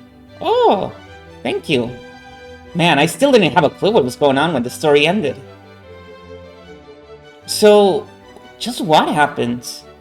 Was that basically the bad ending where time runs out before the culprit gets exposed? Ugh. Definitely a bad ending. Ugh. Hi, Battler, hi! That's right. Beatrice's letter, which Maria-chan read on the first day, did tell us in advance to solve the riddle of the epitaph. We were all so busy trying to protect ourselves and look for the culprit that we didn't even take a shot at it. That's right. If we had actually tried to solve the riddle, maybe things would have ended differently. I wonder about that. Shannon-chan, you did a good job too. You don't have to be our waitress and serve tea. After all, this is a wrap-up party. As a group of people who met a horrible fate, let's all get along and lick each other's wounds. Lick, lick, lick. Speaking of a horrible fate, Shannon beats the rest of us hands down, doesn't she? She was such a beautiful character, so I thought she'd definitely survive until the very end. But she was killed right in the beginning, and on top of that, what was it? Half her face was smashed, right? It's the worst. That's my role, so there's no way around it. Nesan, it's nothing for you to worry about. Judging by the last epilogue, even Milady and the rest of them met an extremely tragic end. It seems so. I think I remember seeing this horrible picture. Kind of like my entire body had been eating apart and dismembered. What? Speaking of which, don't you think Kanon's last moments were the coolest? You know, he had the tables turn on him. It was a showdown with the culprit, right? It's a whole bunch better than our confusing last moments, right? You're right, Paddler. Kanon's last moment was pretty epic. Though, in the end, I was unable to get a solid hit in. Still, I think Kanon-kun's death was a big hint. After all, because of that, the existence of the 19th person was made clear. That's right. That time, everyone's location was obvious, so it was impossible for anyone other than, say, some unknown 19th person to kill Kanon. Oh! I said it was Patricia from the beginning, over and over. Oh! I don't want to believe it, but that does prove the culprit was a witch calling herself Patricia. That's right. There were many strange things that happened that a human couldn't do. Oh, only a witch could do things like murdering Antema in that closed room. A human couldn't do it. Oh! Not only is the existence of a 19th person clear, But it's also obvious that this person holds a power that humans can't even imagine. In that case, I don't think there's anything wrong with calling this person Beatrice. We probably met at the burials. Met with the Golden Witch. Like I kept saying, Beatrice exists. It all went bad because no one ever believed. Ugh. Even one of her witch friends says that miracles won't occur if you don't believe. Ugh. That's right. Beatrice-sama is generous to those who respect her. It seems to me that Maria-sama was never a target of Beatrice-sama's wrath up to the very end, despite the horrible crimes that occurred one after another. Well, Maria believed in Beatrice from the very beginning. But if that's the case, how do you explain why you and the rest were all killed? You guys believe in Beatrice just as much, right? Beatrice-sama probably had her reasons. If the Song of the Epitaph represented Beatrice-sama's resurrection ceremony, many sacrifices were needed. He must simply have been designated to be one of those. Shannon-chan, you met a horrible end. At the very least, I wish your death could have been more peaceful and pretty. Well, it's not like it hurts. Anyway, right now, I'm perfectly fine, so don't worry. After seeing him stroke Shannon's cheek, which had been crushed during the story, everyone laughed out loud, smiling. It didn't hurt. So what's going on here? Let's check.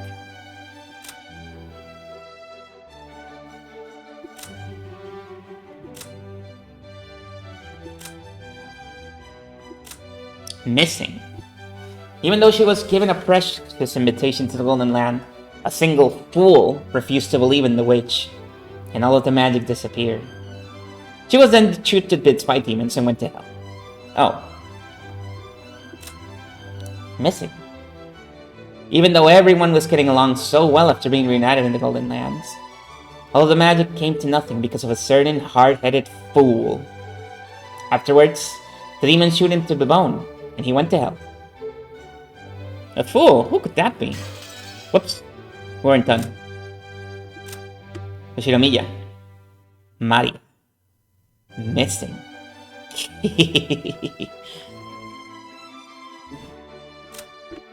Shiromiya Battler. This fool made the world where everyone could be happy all come to nothing.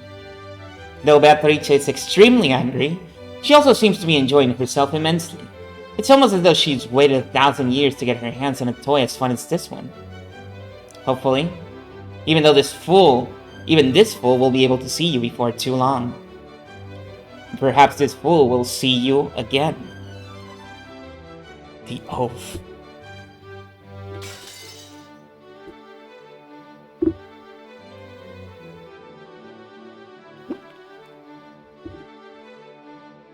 Well, it feels a bit weird saying this, but I was sure the story would fit into the standard mystery genre. I'm a bit surprised to find out that it's fantasy. Oh, this is George. After all, a Western mansion shut away from the outside world on an isolated island, where an inheritance prominent in everyone's minds. It sounds just like a typical mystery novel to me. Oh, it's not fantasy. Beatrice exists. Oh. Yes, we understand. Beatrice-sama does exist. That's right. Beatrice-sama does exist. I hate to admit it, but I got no choice. Because it's obvious that a 19th person, a witch, was involved. Many things happened that'd be impossible for humans. During the story, we tried to deny that in all sorts of ways. But now, I can say it for sure. Each crime, every single one, would have been impossible for a human. They'd be impossible to carry out unless it was the witch Beatrice using all of the power magic could provide. The culprit was a witch. That point's perfectly clear. Long live Beatrice. Oh, Everyone believed. I'm so glad. Oh, gods and witches might seem terrifying to people who are frightened of them, but I think they must be affectionate to those who believe and respect them. I think you're right. So, this murder case game is finally over. Now's the time to pull ourselves together and try hard to solve the riddle of the epitaph. Just like Beatrice said, right? Ugh, I agree. Beatrice will definitely be happy. Everyone ignored that letter during his story. Even though it was just right in front of us, we almost completely ignored it. I kind of feel sorry for Beatrice-sama. I got the epitaph written down right here. Let's all solve it. Let's all solve it. This story probably went wrong ever since that time. That may be so. Maybe we should have tried solving the epitaph riddle from the beginning, like Beatrice said. Well, it's a little late now. Even so, let's try solving it now and see if the witch forgives us. She's doing it. She's doing the face. Let's go. Let's try to solve the riddle of the epitaph. Behold the Sweetfish River running through my beloved hometown. Maria put her notebook on the table and opened the page where the epitaph was written. Everyone stared at it, getting really into it as they started guessing this and that about the riddle. Surrounded by the smell of black tea and freshly baked vanilla cookies, they spent the time comfortably and happily.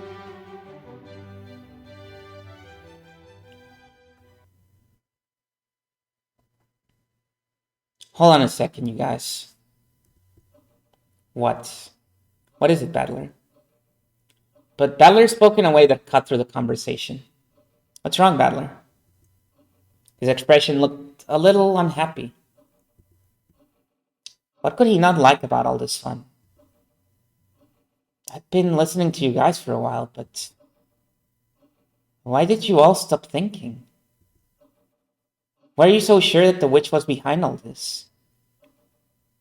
Don't you realize something like that can't exist? What? Those words. The happy atmosphere surrounding the tea party evaporated in an instant. George and Jessica, and Shannon and Cannon. Padler, what are you doing? And Maria.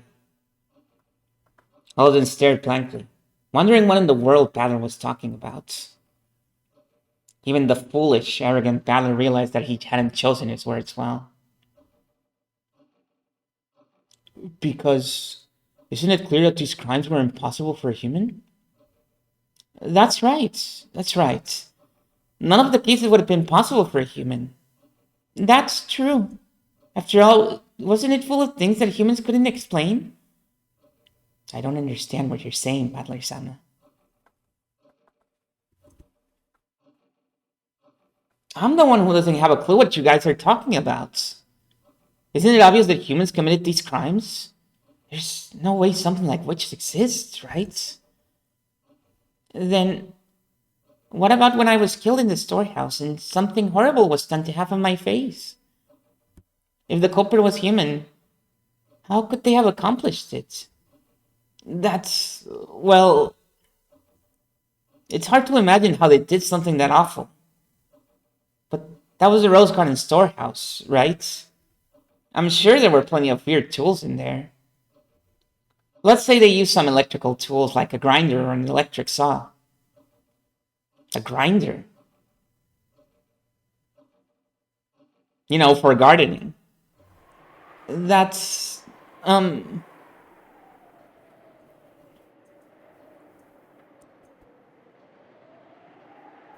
Then, Battler, how do you explain grandfather's disappearance from the study when it was a closed room? Sanding down the roses, so true. Not even a sander, a grinder.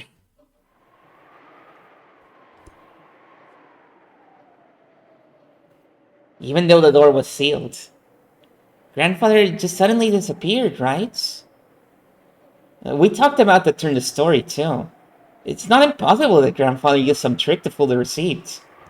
It's also possible that he went out the window, fell down, and Aunt Snazzy locked the window from the inside. I could think of a bunch of tricks you could use without relying on magic.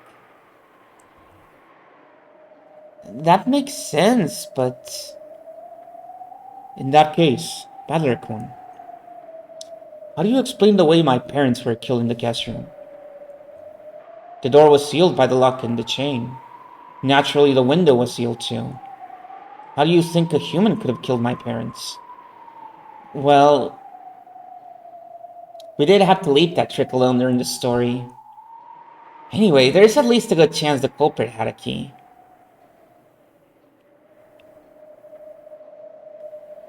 Okay, have a good night. Oh dear, have a good 3 hours of sleep.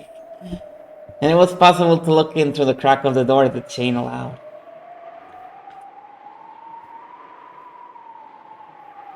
I know this is a stretch, but it's possible some device was used to the crack. Like, maybe they stuck something through it? Well, even though a door chain is incredibly simple, it's a big factor in setting up a closed room. Still, there's probably some closed room trick they could have used. Maybe watch some closed room mystery novels from the bookstore. You could probably find some trick that fit perfectly. Anyway, I can't think of one now, but I claim that there's nothing humans can do if they try hard enough.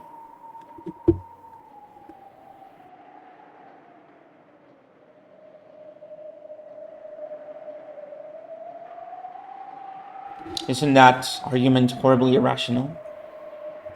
It's just ridiculous to claim that it's possible for a human to do something, even though you can't explain how. Valor, you're pissing me off.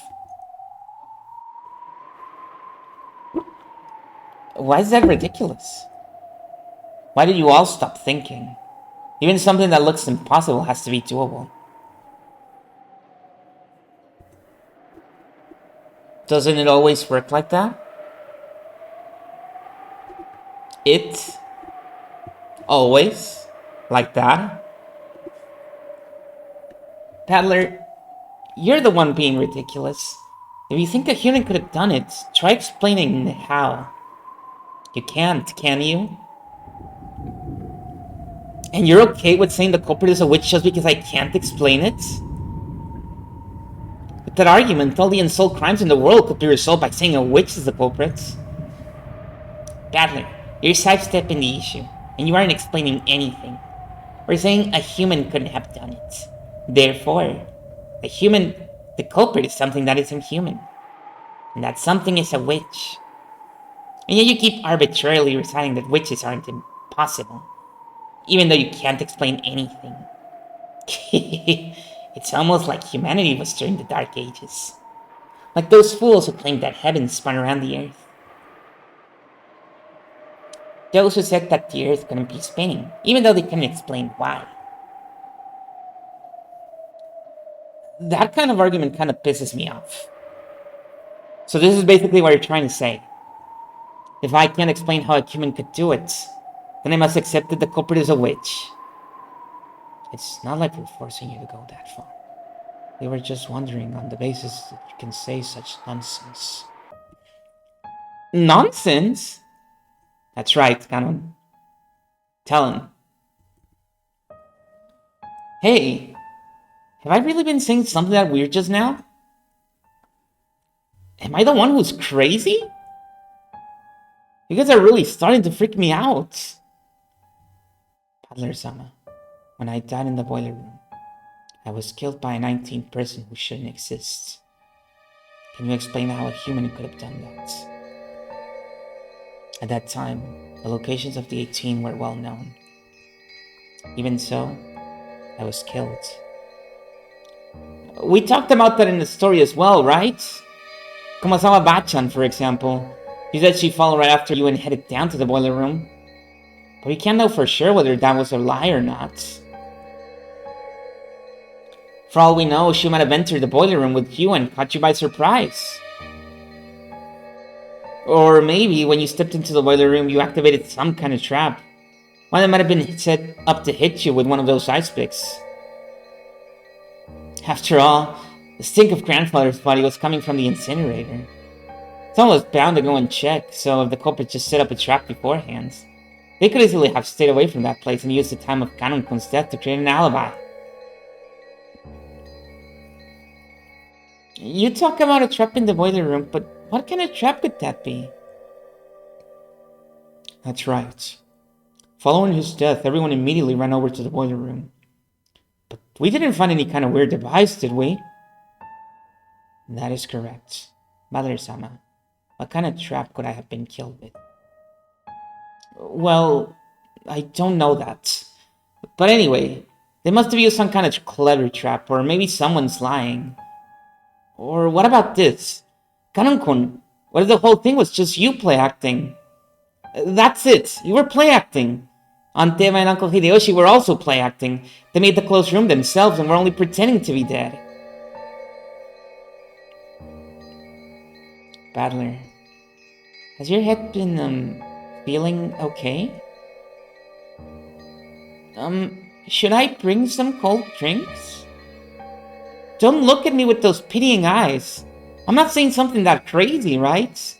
I'm just pointing out some possibilities you might find if you think of it all as a trick. Look, isn't it a pretty classic trick in mystery stories to have one of the victims just be plain dead? Like in And There Were None, famous novel? I don't think the writer of this ever read that, Battler. A classic trick? In other words, when Kanon-kun was killed, we knew for sure where all the rest of us were. And let's assume that Komasawa-bachan wasn't lying. But that's only counting the survivors. What if the culprit pretended to be dead and joined a group of real victims so we'd lose track of them and then acted on their own later? Everything would be explained. Huh? So are you trying to say that Aunt Eva or one of the others was the culprits? But didn't Dr. Nanjo confirm all of their deaths? As a doctor? That's right. Dr. Nanjo checked all of the victims. Battler-sama, for your theory to work, wouldn't Dr. Nanjo have to be one of the culprits too?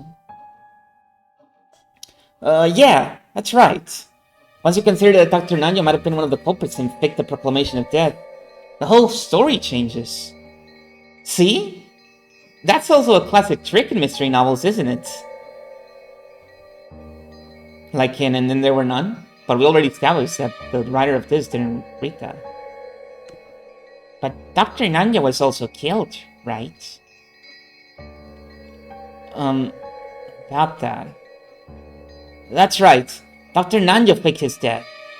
After all, there wasn't anyone except Dr. Nanjo who could examine the corpses properly, and everyone was already confused by then anyway. We didn't have any spare time to check and see if he still had a pulse. No face, but probably alive. With this theory, any of the dead people could still be walking around. I think it would have been hard for the 6 of us who died in the beginning to do that. After all, the shutter was closed and there was a padlock that couldn't have been opened from the inside. That's right. Mom was holding onto that key. So was Mom one of the culprits too? Wait a sec. He's being cringed right now. Maybe it was impossible for the first 6, but in the case of Aniki's parents, the door was only locked on the outside, so they could have opened it from the inside. That's right. After we left the room, maybe they jumped out of the window and got to the boiler room first. Is that too much of a stretch? Or maybe Dr. Nanjo made a mistake when examining the corpses. Look, he said it himself, right? He said there's a very high probability of making a mistake when examining corpses. If you disguised it well enough or prepared a substitute body, you could fake your own death.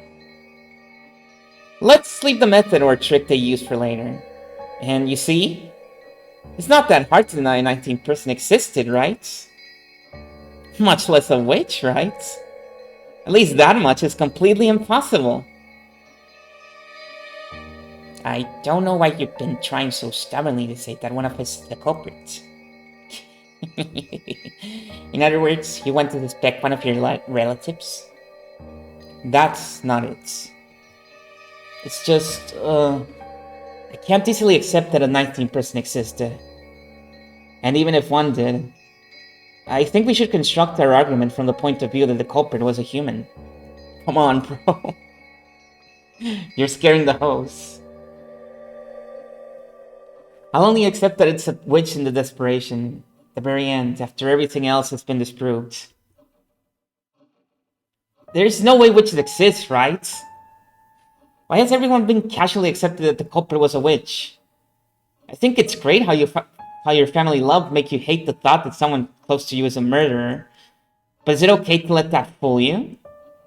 Don't you want to find the detestable culprit who killed so many people? Aniki, don't you want to avenge your parents? Jessica, don't you want to avenge Kanon-kun? And Kanon-kun, don't you want to avenge Shannon-chan? Shannon-chan, you should at least want to know who it was that killed you. Shannon-chan doesn't want to avenge anybody, apparently, according to Rattler.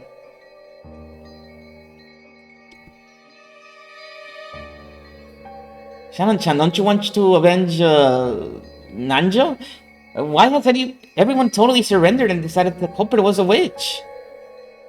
What's wrong with all of you? The foolish and short-tempered battler tried to force his ignorance on the others and yelled at them. Yeah, that's right. That's what's happening.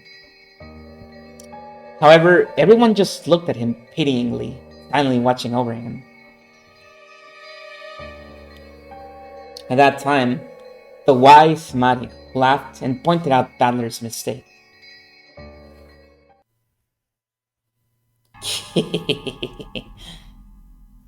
I'm shocked. All I see is you repeating this nonsense, thinking you figured something out, Battler. So, what's next? How would a human do it? In practical terms, I mean. I mean, you'll say, I just can't think of anything now, or with some kind of device, using abstract words to run away and evade the topic. What I really want to know, Battler, is this. Why don't you believe in Batoriche? She exists, so why don't you believe? Because she doesn't exist! Witches don't exist! There's no way! It was almost like a spoiled child she just doesn't want to accept something.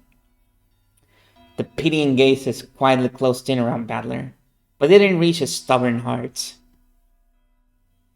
You realize that you're acting just like a spoiled brat throwing a tantrum, right? Battler-sama, I understand your feelings, but Beatrice does exist. Battler-kun, why don't you believe? Even though there's so much proof. I don't accept the argument that the witch must have been behind everything just because I can't explain it. Does this mean that if you don't know how a light bulb shines, then magic is the cause? It's wrong, isn't it? There's nothing that can't be explained without magic. All this about witches and magic is just a dictation of thought. You just surrendered and gave up because you don't understand what happens. Isn't that right? Well, unsurprisingly, it looks like you alone won't believe no matter what, Battler. If even a single person doesn't believe, the miracle won't occur. So, if you don't rethink your ignorant theories, the magic won't be completed. Now I see. I finally figured it out. So, in other words, you guys are trying to force me to say the witches exist, right? A lie that everyone accepts becomes the truth. Is that what this is all about? I'm so sorry. I'm so sorry I keep going on about this. But what you're doing is useless. I refuse. You guys are all pressing me, and that's why it's all useless. Why? Sorry. But why don't you let me spin the chessboard around one last time? If you want to force me to accept that there's a witch, there's a really easy way. And it's not the indirect ways of saying it must be a witch because humans couldn't have done it. All you have to do is show me a witch doing it with magic. Furthermore, what Maria said earlier is what'll really dig her grave. You said that if even one person doesn't believe, a miracle won't occur. But real miracles happen whether people believe in them or not. Even if I alone don't believe. So any miracles or magic or witches that exist only because I believe in them are downright lies.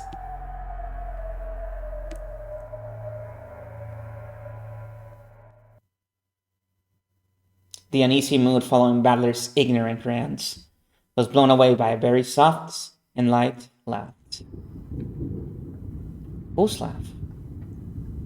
Battler was surprised.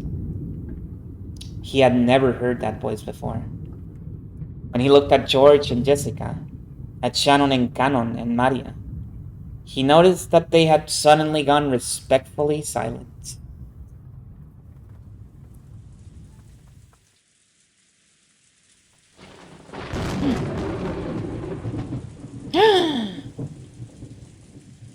Beatrice.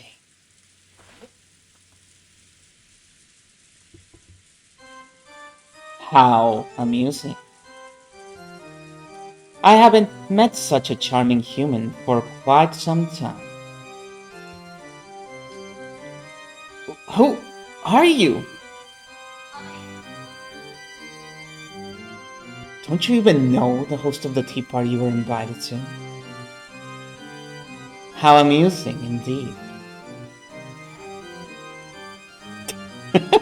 Hold on. My one of the devices on this kitchen is doing weird stuff because of voice detection. Hang on.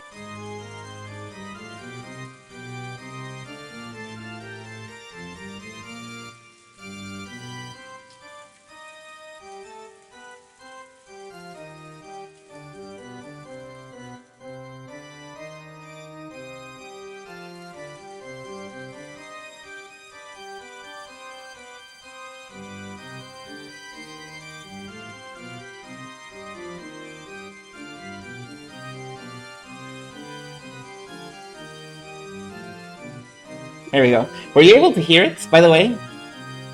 Well, anyways. Continuing. Beatrice is just here now.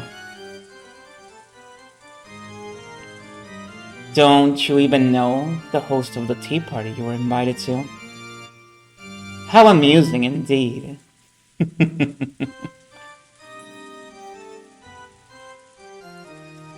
This is Beatrice-san, the golden witch who has lived for 1,000 years.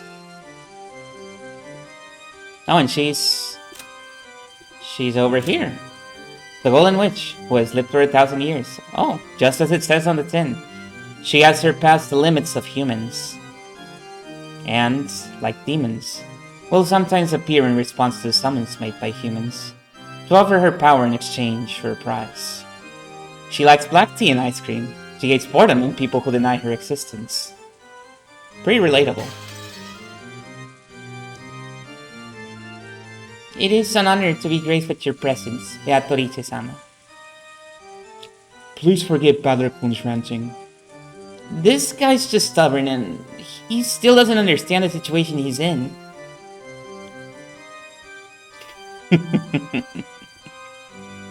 What a treat. Most witches get tired of living after the first 1,000 years. How nice it is to meet a man with backbone such as yourself every once in a while.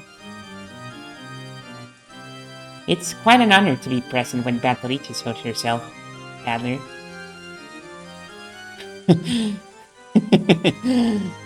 How astonishing! Oh, that's a really good reaction. Are you really that desperate to make me believe that a witch, the 19% is the culprit? This is starting to get interesting. And it's all useless. You must be the illusion that Mari and the others call the witch, Beatrice. And you'll only be allowed to exist if everyone believes it. You have that kind of half existence, right? That's what you want to make me believe too. You can't exist because I alone don't believe in you. Isn't that right? Your powers of comprehension aren't bad for a mere common who knows nothing of magic. Yes, it seems you were born with a strong magic-resistant power. You're a natural enemy of us witches. No matter how much we turn your world upside down, you never believe in us. Therefore, the magic won't succeed. I accept that attitude of yours. I've got no clue what you're saying. It's very kind of you to go to all the trouble of showing yourself to us. But I don't believe you exist in the slightest. Okay. Sure. It's true that many strange things happened during those 2 days. Like Maria said earlier, even though I think all the tricks could be explained, I still can't lay out the practical details of each one. However, that doesn't mean I'll surrender. I'm different from the rest of them. Got it? Awesome line. I need to screen cap this one. I like it. I'll never accept that it was the work of a witch just because I can't explain it. No. Just because she's here talking to me doesn't mean she's real, okay? This is just the gas leak chapter, where we're just imagining these because of a gas leak. This keeps getting more amusing. Making you surrender will be worth my while. You're just the kind of man I'd like to force into praising my name. I'd love to try making a man like you kiss my toes. If you want to talk nonsense, talk all you want. I deny you exist. I'll explain all these events with humans and tricks. There's no room for even a speck of magic or witches. Wonderful. What a perfect way to devour oneself from 1,000 years of boredom. Then, let me ask you. A short while ago, you said that using the crack in the door would be sufficient to kill Eva and Hideyoshi, right? Explain how they could have been killed using some human trick. Finally jumping right into the toughest part, are you? Does that mean this is the trick you're proudest of, Miss Real Culprit?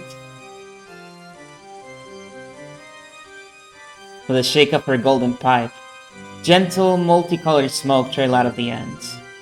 The smoke quickly obscured their surroundings, and they were suddenly in the hallway of the mansion.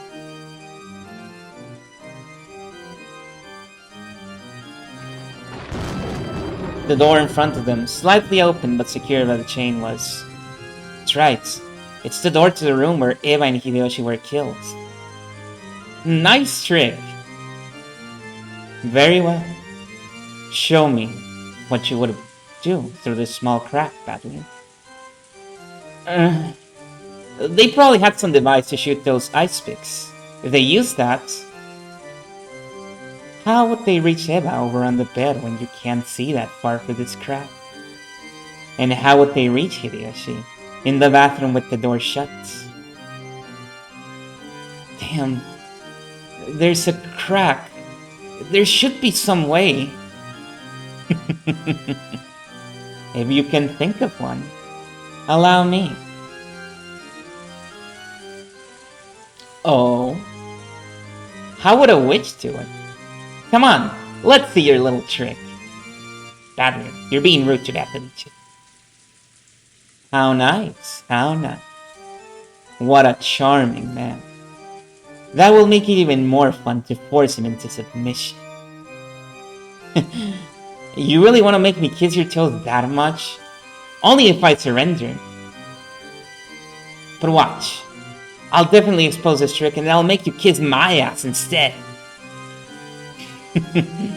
What a delightful man.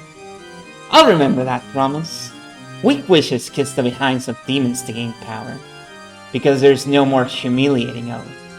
Just being told that makes me want to force you into surrender. Pay no mind to Battler's worthless ranting. Beatrice once again shook the golden pipe. That's right. That golden pipe was her precious magic cane. Come, arise, children. I am the guide of purgatory. Forget the deadly sins and hold the 7 stakes. Guided by those magic words, which sounded like a command, 7 stakes gathered. They were the stakes of the 7 demons symbolizing the deadly sins of sinful people. Beelzebub and Asmodeus. Come, forgive the sins. Release the spirits of the sinners. What? The pigs of Beelzebub and Asmodeus responded to Beatrice's call. The 2 stakes of the demons were sucked in through the crack of the door, like billiard balls struck by a cruised stick. Then, several scattered noises refracted through the wall, making a sound like a woodpecker. And, at the ends, a pleasant sound could be heard.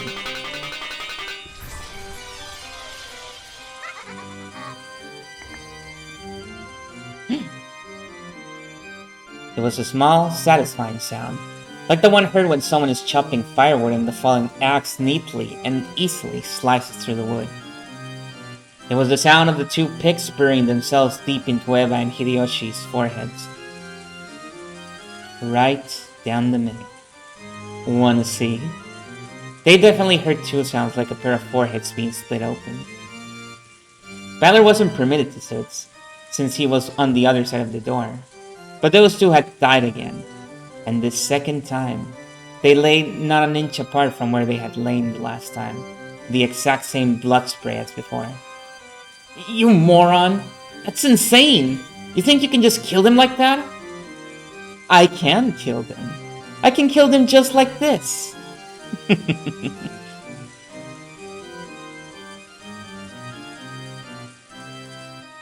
Suddenly, they were no longer in the hall, but seated at the tea party they had started from.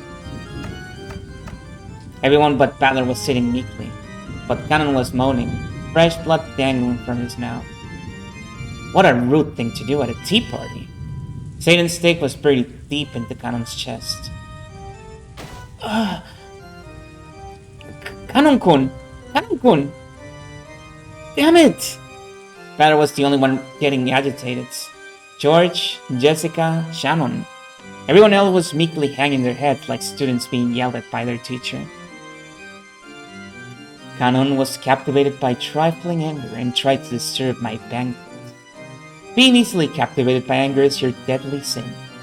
Cleanse yourself, repent, and do it over. Sama. Beatrice-sama, please forgive him. I think Kanon-kun has repented enough. Wonderful. I am generous to those who respect me. Don't screw with me. Do you think I'll accept your assistance because of this cheap act? Like hell, you're a 1,000-year-old witch.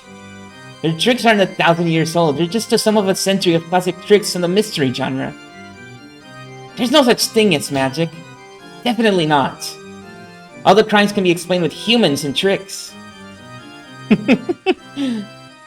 You would explain my 1,000 years with 100 years of humans? Oh, my 1,000 years. Good. Good, this is precisely why I've taken a liking to you. Foolish battler. Cut it out, Battler-kun. You can't go against the witch.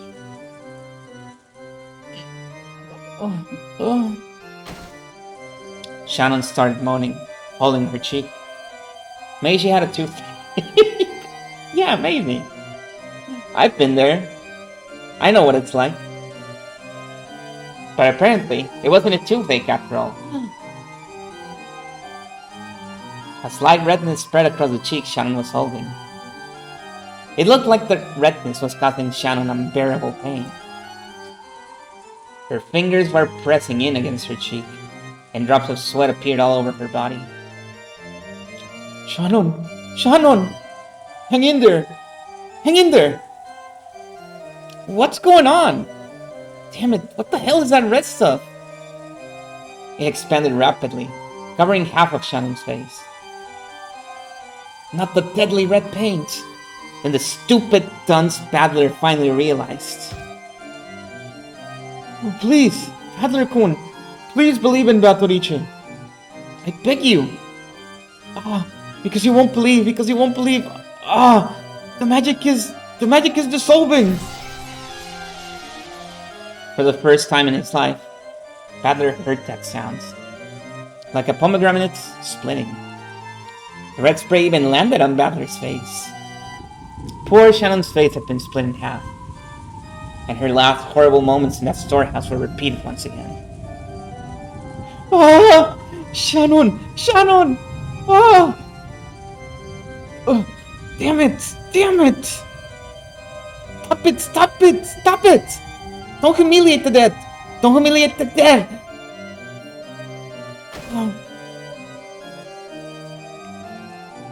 This time, the redness spread across George's entire body.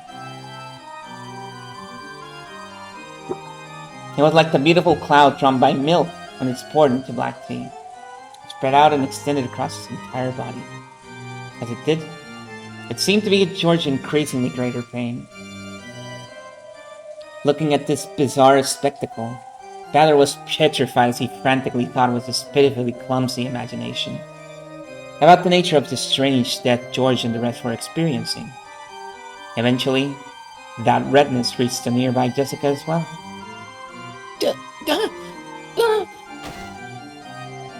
Stop it! What did Aniki do? What did Jessica do? Just stop it! Battler, don't let the witch break your spirits. Deny her. Erase her. As long as at least one person denies her, she's an illusion that can't exist. Are you okay, Jessica? Aniki? George was no longer recognizable as a human. He looked like the pile of leftover meat after the good, delicious meat has been scrapped off to be cooked. The only thing that even resembled a human was the shape of his lower jaw and ribcage. Hang on.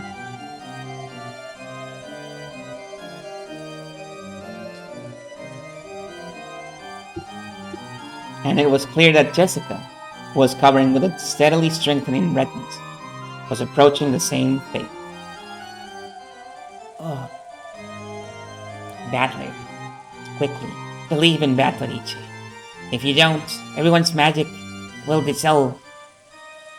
Maria, it's all over your body too! I revived all the dead with my magic. But as long as you don't believe, that magic will hold no true power. But I'm sure a man like yourself won't surrender to something like this, right? Battler, we didn't want to doubt our friends. We refused to face reality and gave in to the witch. But Battler won't give in to the witch. Jessica! Poor Jessica made the same ends. Just like George, she ended up like a butcher's leftovers. George and Jessica were now so destroyed, melted, and mixed up, it was impossible to tell them apart. Battler, don't cry. Beatrice will restore the dead over and over. There's nothing to be sad about.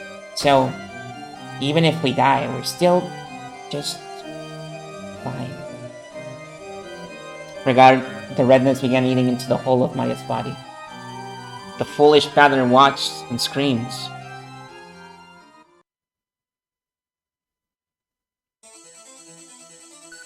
I won't forgive you. I'll never forgive you. A witch? Magic? How is my body and soul to deny you? No matter what happens, I can't accept you. Now you've gone so far to piss me off, I'll never forgive you. I won't forgive you. I definitely won't forgive you. You regret making me, Ushinomiya Battler, your enemy. I'll deny you no matter what. No matter how baffling things get, it can all be explained by humans. I'll erase every cell of you from this world. Well said. Battler was it? That's just the thing to divert me from my 1,000 years of boredom. Come, explain. Try explain it all with humans and tricks. And learn how lowly humans are. Let's see if what humanity has built up in 100 years can oppose my 1,000 years. That's what will make forcing you to submit so pleasant. So tell me, you who call yourself Battler, what about Maria? How the six were killed? The shutter, the Recipe, the closed room with the chain, Canon in the boiler room, Genji and the others in the lounge, Natsui's suicide, the riddle of the epitaph, the location of the hidden gold. Yes, Battler, why don't you show me the power of humans? Ah!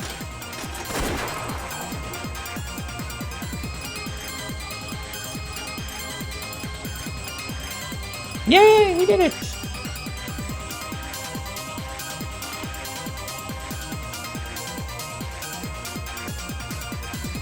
Here's a little spoiler for the people who are watching this in the bots. We didn't stop the streams after episode 1. You might have been able to guess by now, but we didn't stop the streams at episode 1.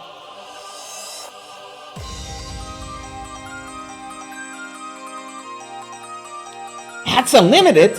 Let's go! I love Hats Unlimited. Rabbit Hole Studio. Saki, baby. I originally was only going to make episode 1. Yep. And then everyone forced me. They tied me to the chair and said, no, you need to do everything. And now we're 6 episodes in.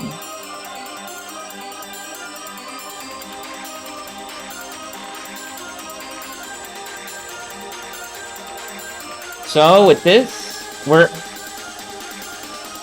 almost done with the finale of episode 1. There's only one more thing. Only one more thing. And then the finale will be complete.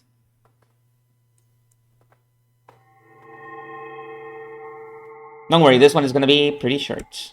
There's more. There's more. There's more. It's right here. Welcome to the tea party of those who are not human.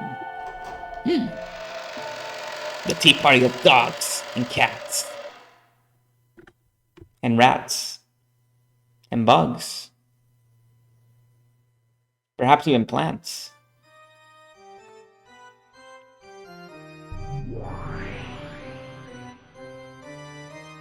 What sort of black tea shall I prepare next? Allow me to display every refined tea that ever was and ever shall be.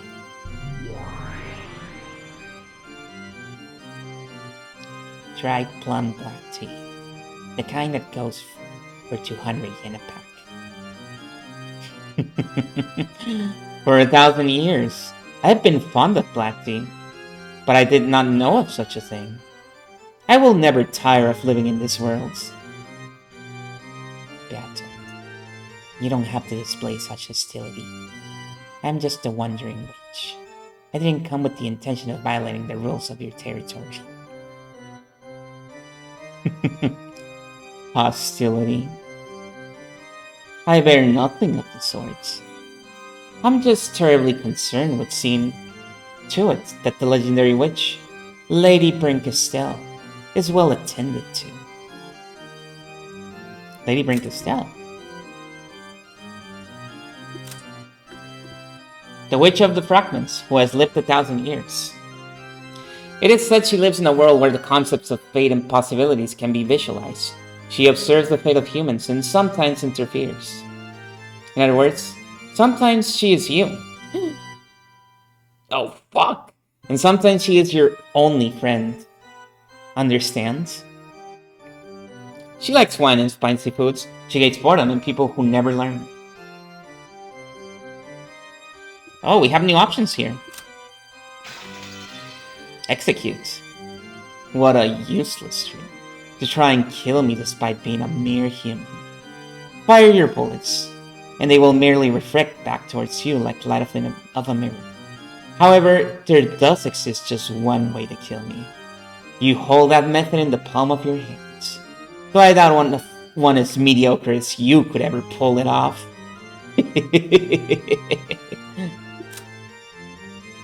Execute.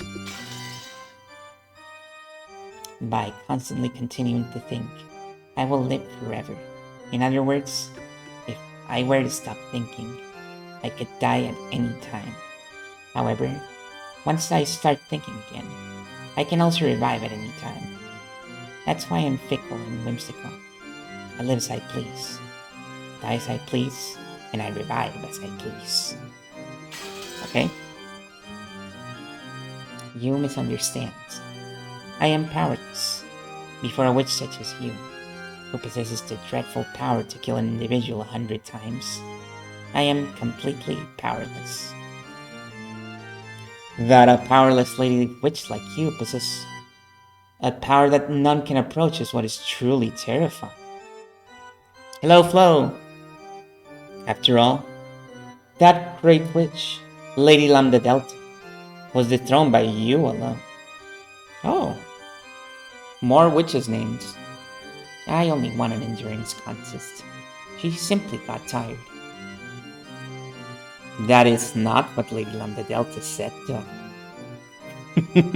Too much humility can be unseemly, Lady Castell.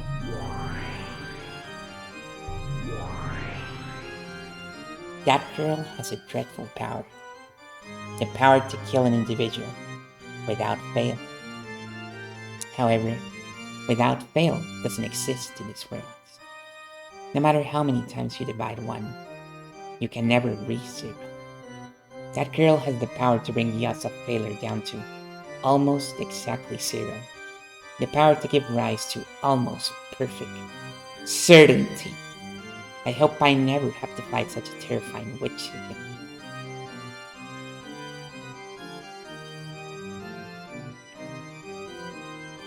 However, you have the power to cause success without fail, as long as the odds are not zero. Though you say without fail doesn't exist in this world, you possess an infallible power yourself. How very terrifying.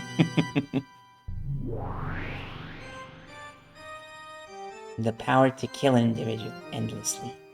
I think you're the more terrifying one. You jest. From your point of view, mine is but a trifling power. This is most certainly what one would call empty praise. Call it flattery to make up for the cost of staying here. I'm a fleeing traveler who crossed the fragments, continually running from boredom. I simply came around because I heard you started something interesting. Have no doubts that I will choose to leave as soon as you are no longer interesting. Beatrice. Oh, I, Beatrice, am deeply and humbly delighted to have the great Lady Brinkestell as an observer. And so, your impressions? Lambda Delta is terrifying because of her cruelty, but she's a girl I can understand. You do seem to be capable of affection, but I can't understand you at all. That makes you much more terrifying than her.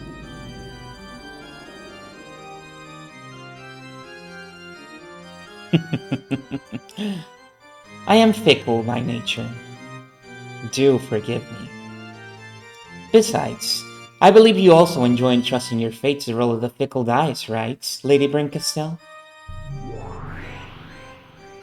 When I roll the dice, I have a roll I clearly want to get. Unlike you. You, on the other hand, never let the dice fall from your hands.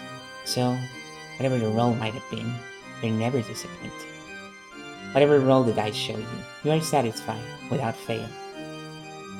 In that sense, you far surpass me.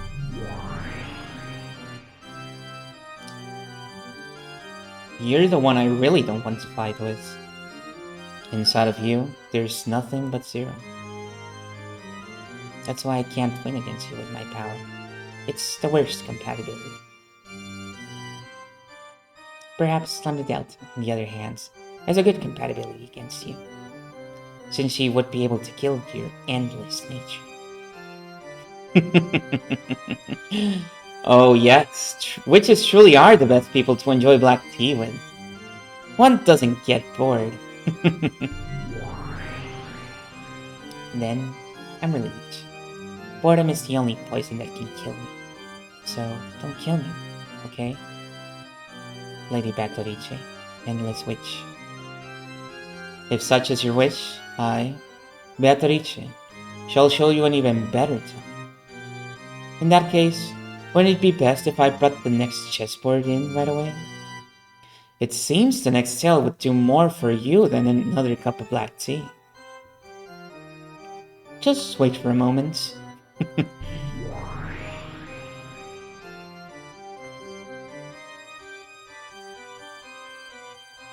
Something troublesome seems to have taken a liking to you. I'd really like to lend you my power, but as you just heard, that girl's power and mine have a very bad compatibility. Unfortunate as that may be. But you really are pitiful.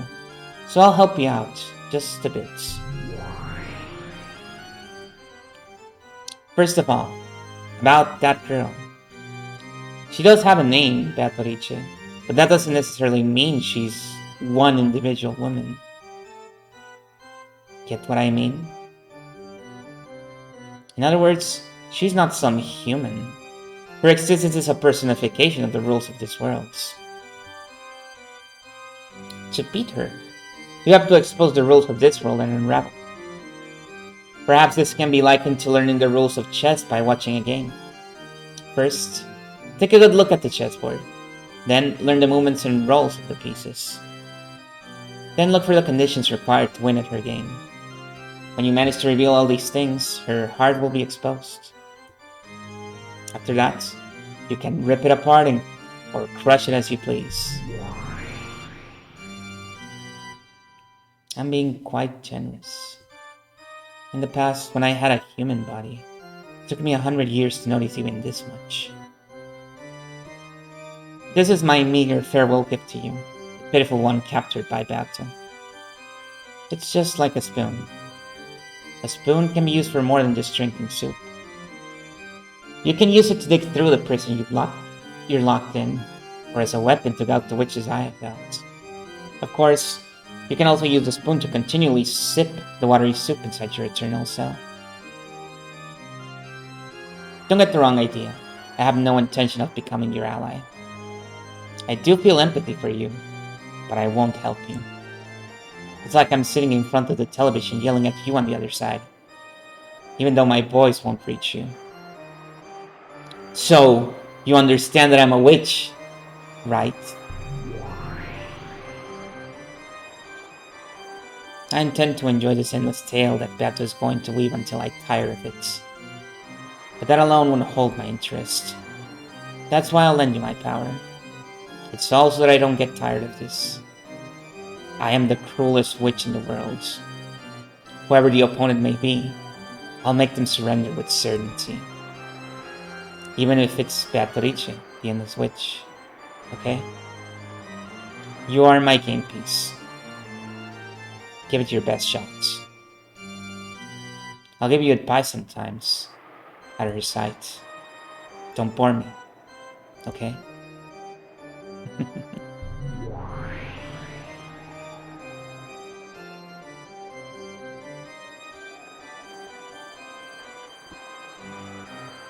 Well then, interesting new characters.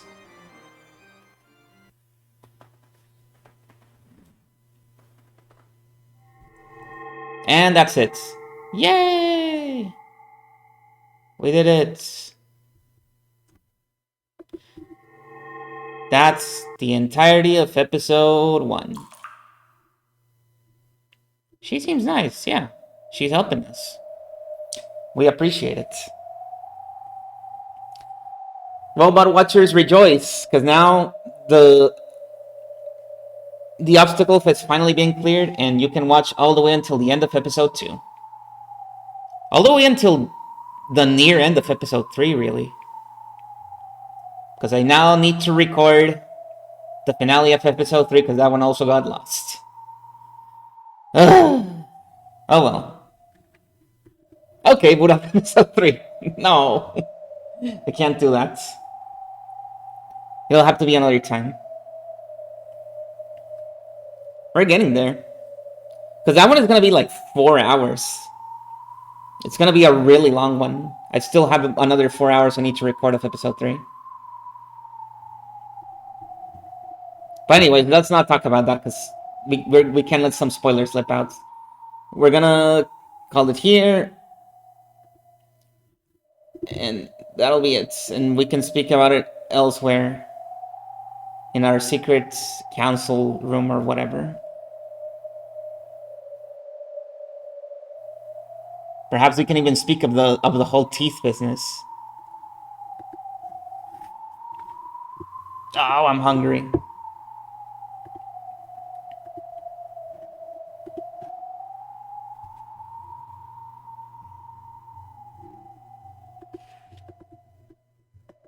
Okay, let me... You forgot there was teeth? There was teeth. It barely affected me, you know, because... It was a cavity treatment, a very minor one. So minor that I didn't even need anesthetic. The reason I went to the dentist is because my teeth just fucking broke. I lost an entire corner of my teeth. And I was like, oh, that's bad. I should probably do something about this. And so I went, and then they fixed it, and I had a minor cavity, and they treated it, and that's it. That's the story. It didn't really hurt, so it's fine. Okay, I'll see you. Have a good night, everyone. Everybody who's here is here from Mineko, so I guess I can say I'll see you on Saturday. When we're gonna do more. We're gonna wrap up episode 6 and start episode 7. Until then, take care. Goodbye. Bye.